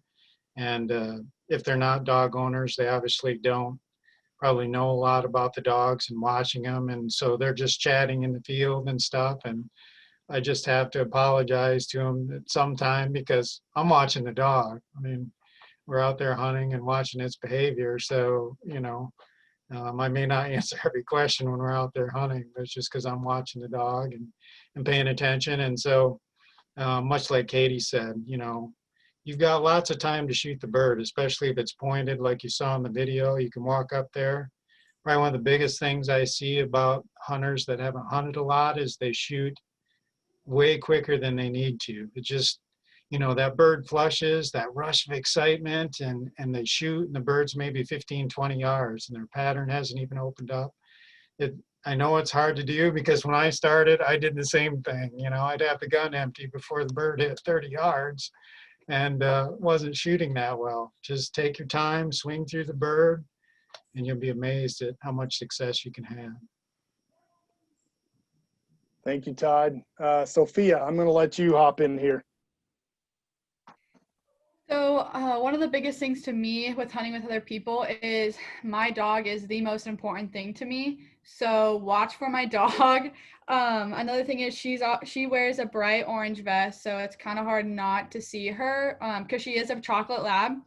So I have a chocolate Labrador. I have her, and I also have her mother, and her mother's only 55 pounds, but my female that I keep in Lincoln with me, she's an 89-pound female, so she's a big blocky girl. So it's not hard to miss her, but it is hard to miss her mother. And so they wear orange, and I carry a first aid. I don't carry a first aid kit for me, but I carry a first aid kit for my dog to make sure that they're going to be okay. So that's another big thing, is having my dog and watching where they're at. Another thing is, unless it's me or my boyfriend, I don't like, my dog doesn't bring the bird back to anyone but me. And so that's something, if she runs right on past you with your bird, don't worry about it. She's coming to me, and she's going to come drop it to me. And another thing is, I don't like when people pet my dog while she's hunting. If she comes up to you to check in on you, because she'll do that. She'll go throughout the entire group, but then once in a while she'll come in, she'll check on every single one of us, and then she'll go back out. So just don't pet my dog. You can pet her after the break. It'll be okay. I swear she's spoiled. She'll be okay. And another thing is if I'm hunting with a large group, I usually don't even carry a gun because I have both my dog and her mom. I'm the dog handler of the group, so I'll be constantly working the dogs. So if you have any questions about the dogs, just go ahead and ask me. But also, I'll be yelling out, she's getting birdie, watch out. Or if she's on the far left, I'll be like, hey, Katie, watch Gemma. She's getting a pretty birdie. Be ready, have your gun up, and just constantly talking. But she's chocolate, flushes. Like Katie said, I haven't had it, but my dad used to have a dog that would go insane for running pheasants, and he would try to catch them. And there was one time where he got up and he grabbed one rooster tail from that pheasant. And so in that previous video, the first time he shot, my heart started racing when that dog was so close to that bird. I was like, oh my gosh, what is gonna happen? So just a huge thing to me is watching watching the dog and where they're at. Yeah. So Rose, I know one of the first times you and I met, I asked you what got you into hunting, and you said plainly dogs. So walk us through a little bit about your dogs and some of the rules if people were to walk along and hunt with you. What would you be asking of them? could we pet your dog? Because clearly we can't pet Sophia's dogs. Yeah, you can pet them. They won't hang out very long because they want to hunt, but and that's why you always have a chat with the person handling the dogs, is because everybody has different rules and different preferences when it comes to the dogs. I was really lucky in that a friend gave me a bird dog. I was not a hunter, but I became one to do him justice because that was what he was bred to do, and he needed the exercise in his body and specifically his mind. He's 14 now, and I still hunt him a little bit, but it's pretty slow, and it's where we know there are birds because he just can't handle a big day. But he is probably the best bird dog that I will ever have. He was just one of those magical dogs, did all kinds of trials and competitions in the summer to keep him busy, and he was fantastic. So that snowballed, and I now have 3. And often have foster dogs. So if anybody's looking for a bird dog, I often have some that are available, and I don't really discriminate about breeds. I love all dogs, but my 3 are German short-haired pointers. The big rule that I have with folks that are new, and I probably scare some people away when I say this, but first, we don't shoot rabbits, because that's something everybody wants to do if they see a rabbit, if they haven't worked around dogs, is shoot something on the ground. So we never shoot any birds or any rabbits on the ground. I don't care if it's a clear shot. If there's 3 dogs on the ground, you don't know that for sure. I have shot a rabbit on the ground once, and my dog came out from the other, not where the rabbit was, but a different side from where I thought he was, and it gave me a heart attack. So that's the rule with my dogs. And then I always joke with people that if they shoot the dog, I get their gun in their truck. So that usually makes people be pretty careful. When I hunt with, I feel like Vice President Pence, I've got a fly sitting on my forehead, bear with me. So if you see him crawling across, I don't have the patience to sit still like he did.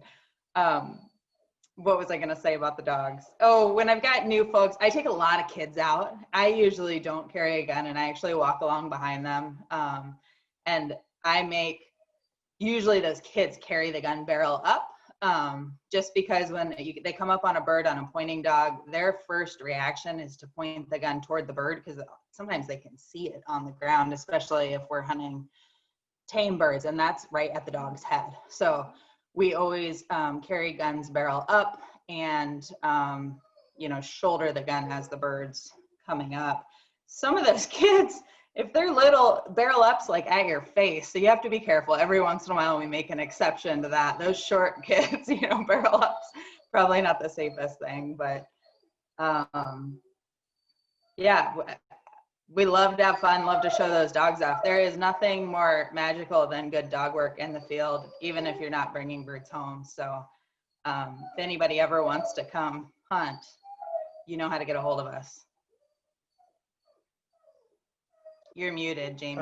There's 70 some odd people that are probably going to be emailing you tonight, Rose. So, but yeah, no, the great stuff, great suggestions. Eric, I'm going to let you take it, and I'm going to also let you answer the question that we had come in that you wanted to answer live. I think you've got a chance to take this. So I'm gonna do double duty, and so we'll let you talk about yours and then some training, and then after Eric's finished, we're going to take a 5-minute break, and we'll come back and let Rose walk us through. So we will be pushing a little past the 8 o'clock hour, but we've got a lot of good stuff happening here. So Eric, take it from there, buddy. All right. Well, for the dog question, I actually didn't mean I wanted to answer it. I was hoping I could get somebody else to, but I thought it'd be a good conversation starter for getting a bird dog pup into the field and then getting used to birds. But I like pointing dogs. Honestly, I like all dogs. Dogs are freaking great. That's what gets people out in the field. I've got a German short hair, and I've got an English pointer. I've had Brittany's. And then, like I said, I've hunted with about every species, and they're just great. Dogs are wonderful. Absolutely the best part about bird hunting. Get out in the field. I don't care if there's 10 people or one person. Just watching the dogs work is wonderful. Yeah, my rules for the dogs are pretty much the same as everybody else. Don't shoot anywhere near my dog. And honestly, once you get out in the field behind a good bird dog, I mean, it's mesmerizing. You can watch them. It doesn't matter if you get a bird or not. It's just the best thing in the world. So, Eric, I'll let you off the hook there with that question. But I do want to let one person answer it. I'll let you all thumb wrestle over who gets to do it. But the question is this. Question came in from Darren. It says, we have a 5-month-old German short hair pointer. She is in basic obedience training now. Do you have any suggestions or resources for hunting specific training to teach her to locate or retrieve birds? Do any one of the GSP owners want to take that question? I'm not a GSP, but I would suggest finding your closest NAFTA group. They do a lot of field training days, and you got a lot of smart pointer people that are actively training their dogs at that point, that can help you and, you know, determine first off if your dog even has the ability, because if it doesn't have the hunting ability, you're probably gonna beat your head against the wall if that ability is there, because it's a fun learning thing. But if you've got a dog that doesn't have abilities, it's not. Yeah, good point, Katie. Real quickly, can you break down that acronym for us? It's NAHDDA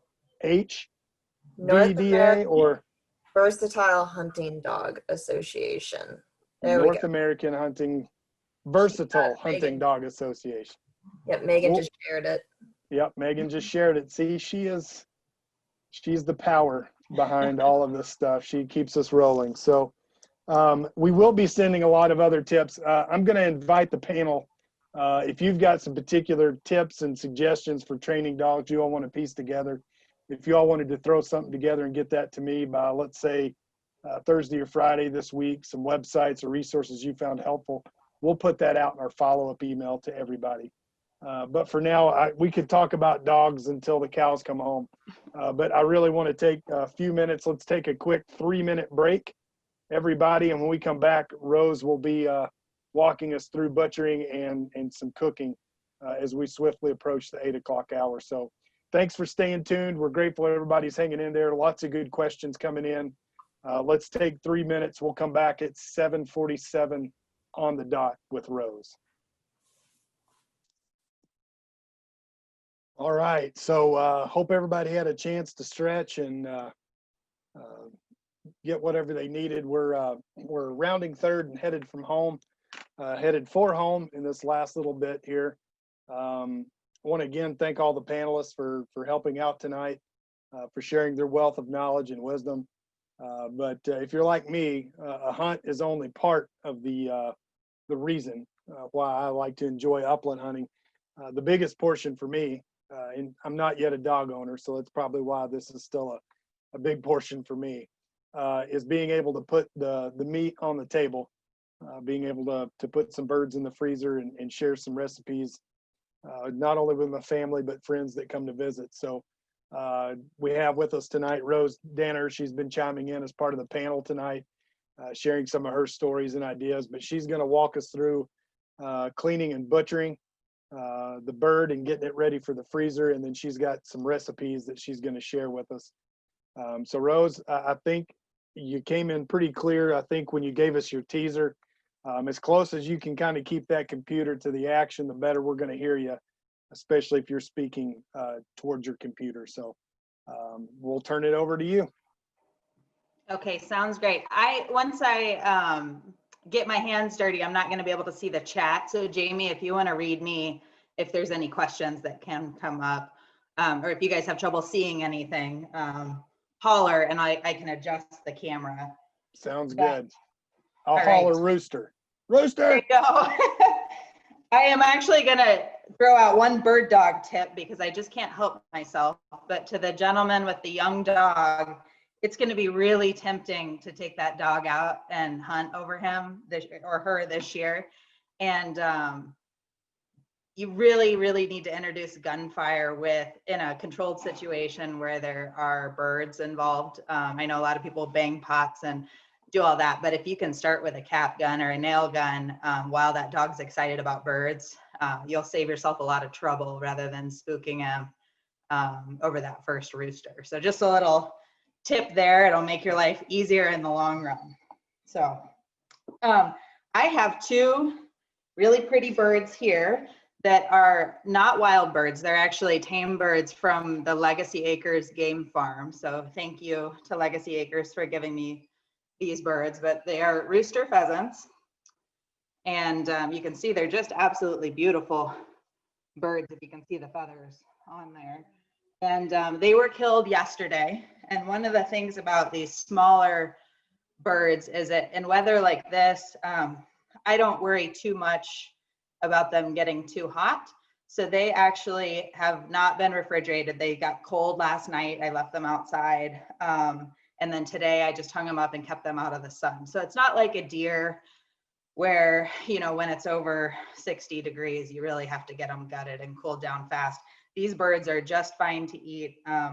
You want to keep flies away from them and not let them get warm, but they'll cool down pretty quick, especially with as cool as the nights have been. So I'm gonna put my computer here and hopefully, there we go. You'll be able to see what I'm doing. So there's a few different ways to do this. If you were on the webinar last week, you'll remember that if you're going to be transporting the birds, you want to leave an identifier on them that shows what sex that bird was, so the conservation officers know that you shot a rooster, not a hen. So that means leaving a wing, a head, or foot on the bird. You can see this is a young bird. You can see the spur. Try to backlight it for you. You can see the spur right there. This one probably isn't much older, but he's got a little bit bigger spur there. So they use that to fight during breeding season, but it's an easy way for the conservation officer to tell you have a male. Since I'm at home and these birds aren't going to be transported, I don't need to leave any identifying features on them. And we're going to use the breasts for this recipe. So the first thing I'm going to show you is just how to quickly breast out a bird. So I've got him here on his back. And I'm just going to make a little snip through the skin right here, kind of on the bottom of his breast. And then I'm sticking my fingers underneath the skin and pushing up along his breast. And I'm just going to pull back on that. And once you get these guys clean, they're just like a chicken. So get the feathers off of there. You can see there's his breast. And that's what we're going to be using for the recipe tonight. A really easy way is right below the breast. There's just a little bit of connective tissue there. You can actually pull that up and away from the guts. And kind of get everything else pulled back there. Some people keep the hearts and liver. I don't know if you guys are interested in that, but I can show you what we've got here. So this is the bird's liver. The gizzard where they grind the feed, and then here's his little heart right there. So some people will clean those up and use them for different parts of the meal. You have to bear with me, I've got feathers everywhere.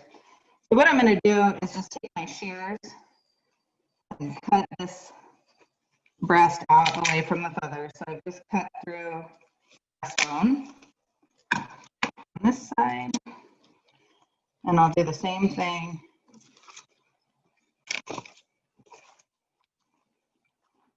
side.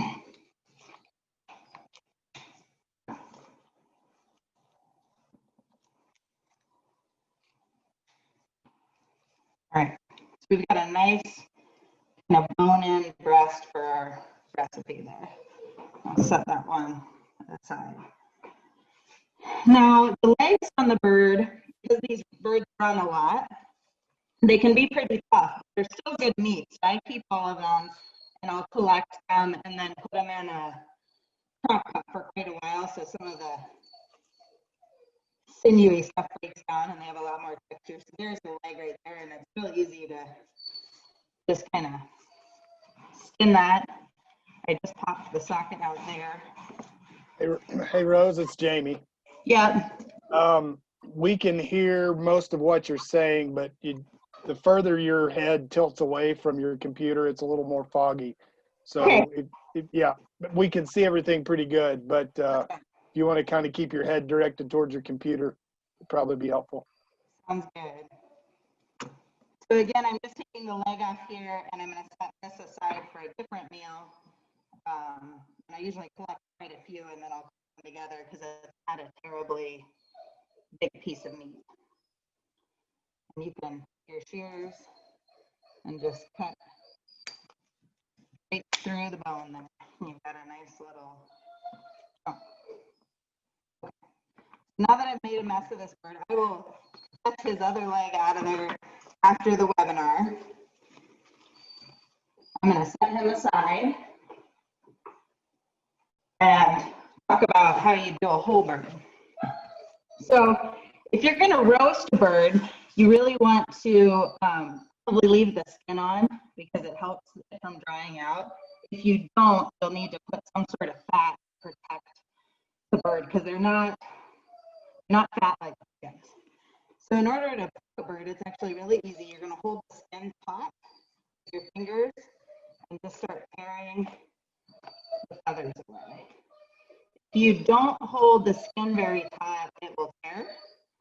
So that's why I'm kind of holding it with my other hand here.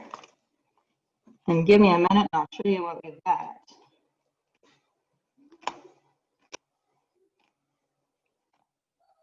You probably don't want to pluck a bird that has been really shot up because the skin will tear everywhere that a pellet went through there. So bear with me while I get there. I'm not going to do the whole bird. It'll take about 10 minutes, but you can start seeing what we're getting for here. By the time you're done, it'll look just like a pup chicken. And what I usually do is I cut the wings off right about at the elbow, which is here. So I'll only pluck just a piece of the wing. And then I'll do the same thing we did with the others, cut the leg off right at the point here. And then if you remember when I skinned the other bird, I made a cut right kind of near his groin.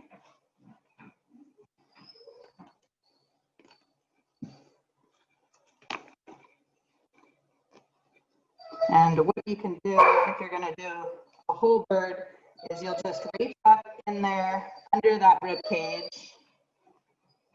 See if I can get it all in one piece and show you. I would normally do this after he's all plucked, so it doesn't make such a mess, but I don't want to make you guys wait. So I've got his rib cage here. I'll just slide my fingers along underneath and reach down to his backbone and then pull. And if you pull gently, all of the innards should come out in one piece. The only thing you're going to miss is the lungs, and they're stuck against the ribs. You'll have to reach back in for them and scrape those out. That's what I'm doing. I'm trying to get a whole lung so you can see, but I might fail at that. They're stuck. But it's very bright pink material. I'll show you a little piece of it there. And so same thing, we've got the gizzard. That's where they grind up their food with the grit, and the intestines, the liver, and the hearts. All right. When this bird is all plucked, you'll cut off just like at a chicken, right at the top of his neck is the skin there, and you can discard all of the rest. So, any questions so far? Did I go slow enough? That makes sense. I think so. I was tuning along pretty good and could pick up most of what you're saying. We are going to be sending out some videos next week as well for people to follow along. I know Rose is also certainly willing to answer any questions. We'll pass her information on to you all as well during that intro email. There was a question that came in terms of prior to cooking. You may be getting ready to touch on this, Rose. Any tips such as maybe soaking it in salt water or beer? What do you prefer? So I don't soak any of mine unless I'm going to roast or smoke them, and then I'll put them in a brine. That helps it retain moisture. Like we were talking, this is the breast here, and there's not an ounce of fat on that bird. That was a young bird, and so there's no protection from the dryness of the heat when you're cooking him. You can let them age, I guess.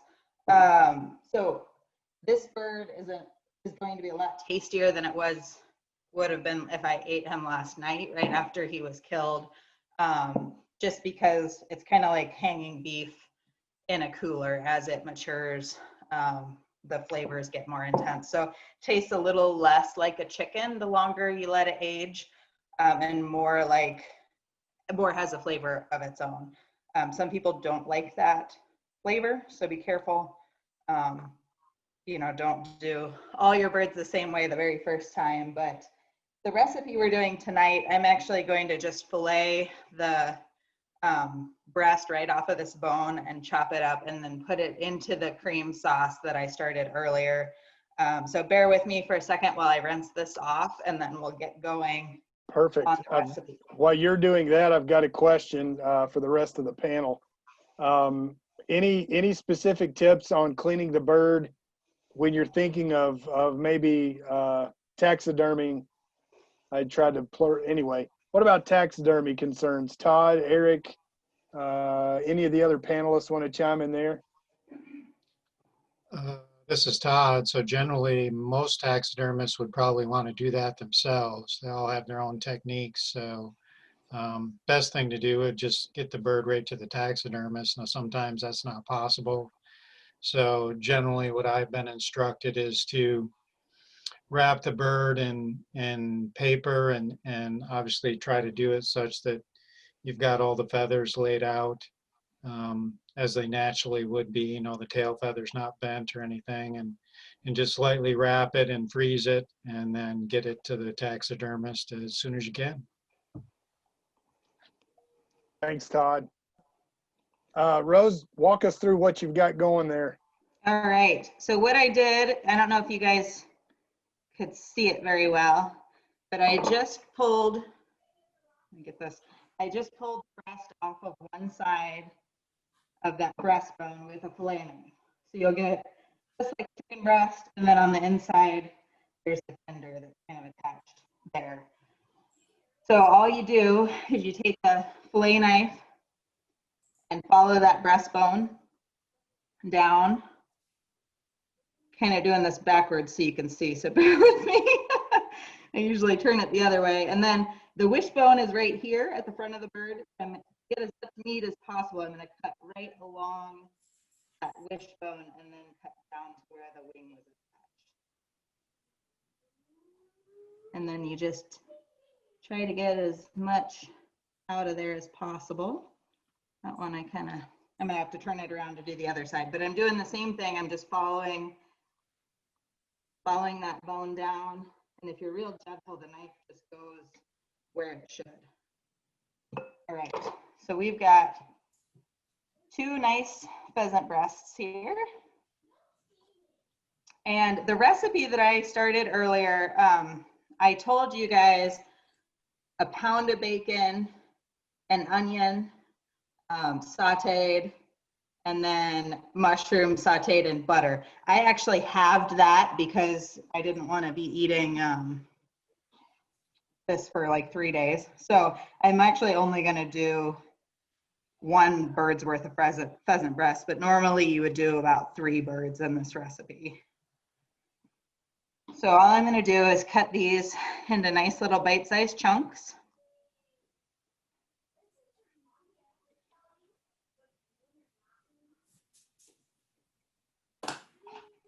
And you can tell this is a really young bird. It's just really light, soft meat.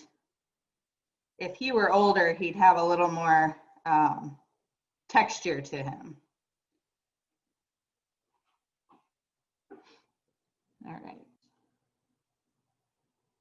Inside the tender, you see me kind of scrape that off. There is a little ligament there. And so what I do is I just hold the knife down and pull, and that comes right out. Otherwise, you can chew it up later. All right, we're getting there. Rose, you make that look easy. I know the secret's having a good sharp knife. Yeah. I was worried I couldn't find my knife earlier. I thought, oh, what am I gonna do? But turns out I hung it on a new knife rack that up above the sink that I didn't remember was up there. All right, so we've got 1 pheasant worth of breast there. What I'm gonna do is put the spices in, and again, Megan's gonna send this recipe out to you. See if, not sure what the best way to do this is. Sorry about the jiggly camera.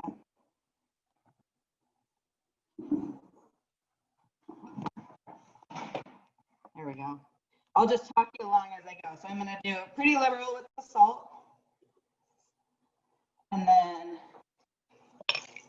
black pepper.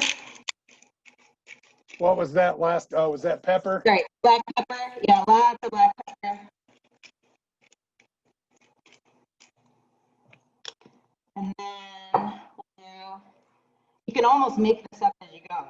Like, I'm not measuring anything. This is garlic powder. And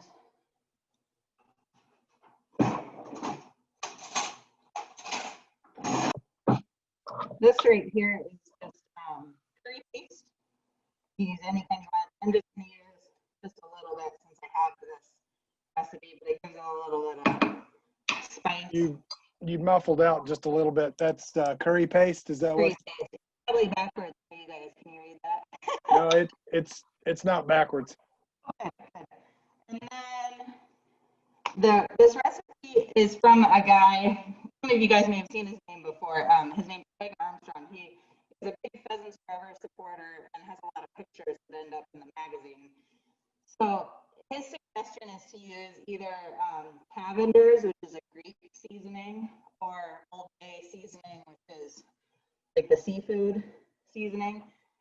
This is from a local barbecue joint, and it's about the same as Cavender's. So it's just a Greek seasoning, lots of spice. Put that on there, and a little bit of seasoned salt. If you're missing any of these things, it'll still work. It'll be just fine.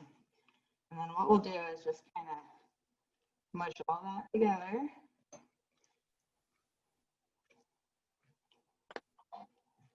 All right.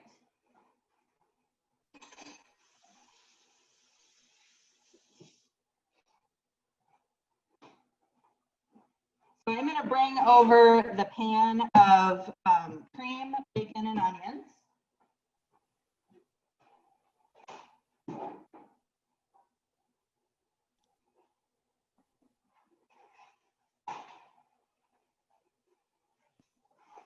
And this has been simmering for an hour. So it smells really good. And again, this is just half of the recipe. So I only used half a pound of bacon and half a quart of cream, but that's still plenty of calories for me. This will Latinize a lot like a Alfredo from Olive Garden. So don't eat it cold. And what we'll do is just toss in your pheasant pieces into that, and you're going to simmer that for 15 minutes. So kind of bathe them in the cream sauce. You really don't want to go any longer than 15 minutes. Stick for right at 15 and do it right before you serve it. So I'll stick this back over on the oven.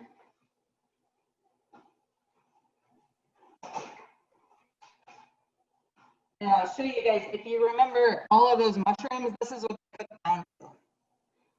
So that big old pile of mushrooms down to almost nothing. And we'll add these in right before we serve the cream.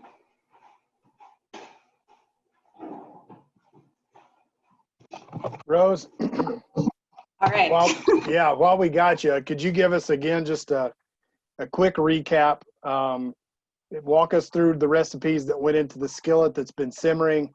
Walk us again through the seasonings on the chicken, and then we should be squared away. Okay, so we start with, I'm going to tell you the full recipe. Like I said, I only did half because it's just me tonight, but the full recipe, you'll want to do cut a pound of bacon up into little bitty pieces and then brown that in your skillet. And when it's nice and brown, you'll pour the grease off and then add in 1 big onion. And you'll kind of saute that until the onion is clear. And at that point, you add a quart of cream and let it simmer for about an hour. And you could see while we were chatting about the field strategies, I kind of went over and stirred it some, but you don't have to keep too close of an eye on it. Just keep it low and slow, and it'll cook down. While that's happening, I took 2 tablespoons of butter and put them in a different skillet with the mushrooms and about a tablespoon of soy sauce, and cooked those mushrooms down until there was no liquid coming out of them. So about an hour later, we'll chop up 3 birds worth of pheasant breasts, so 6 breasts total, and we'll add salt, pepper, some curry paste, red or green, it doesn't matter.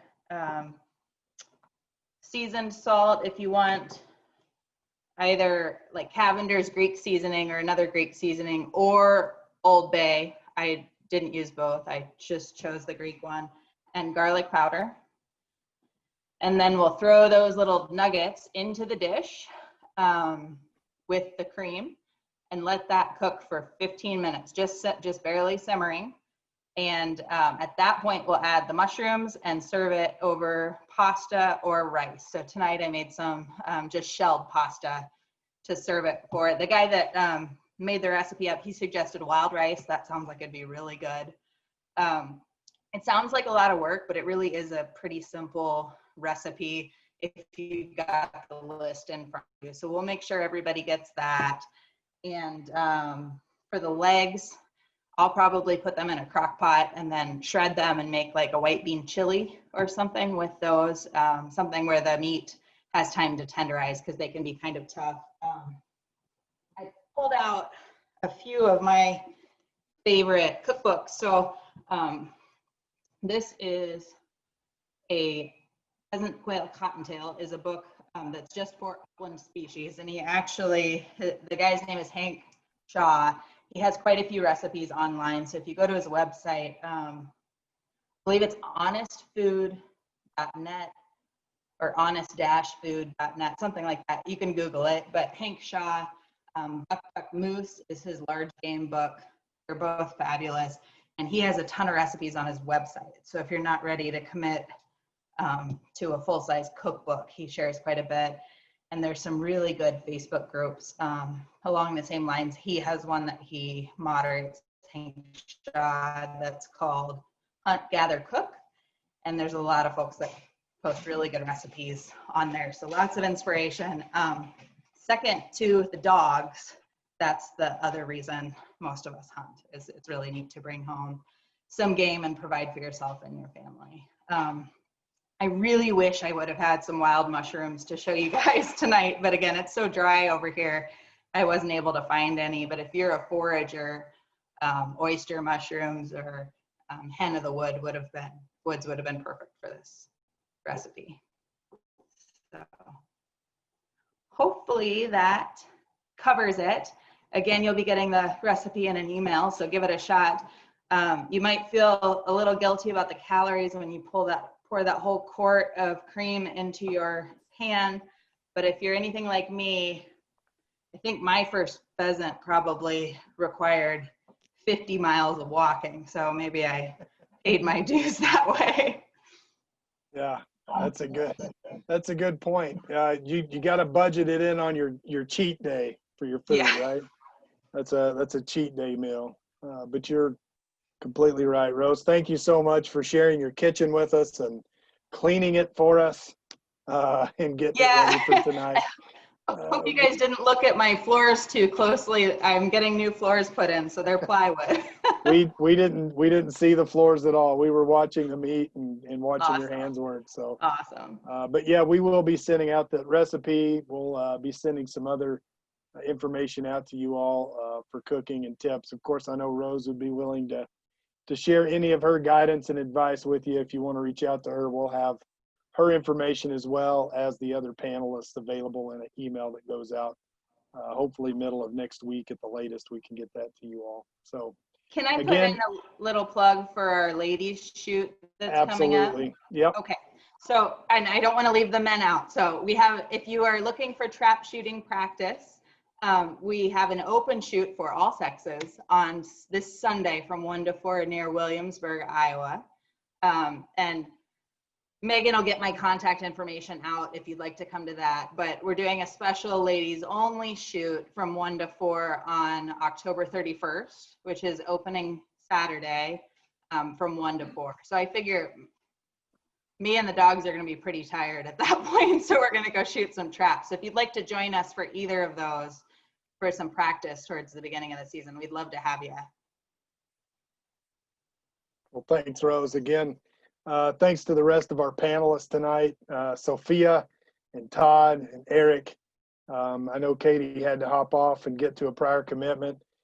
Thank you all so much for sharing your stories, your passion for the uplands and for chasing birds and roosters. And again, we're just, I'm grateful. I know I've picked up a thing or two just watching Rose's knife work and pull that strand of sinew or whatever you want to call it, tendon out was, my eyes got big. So I was like, wow, that looks so easy. I've just left that in there and chewed like crazy before. So I learned some stuff. So again, for you all, for the participants, we're going to be sending out an email next week.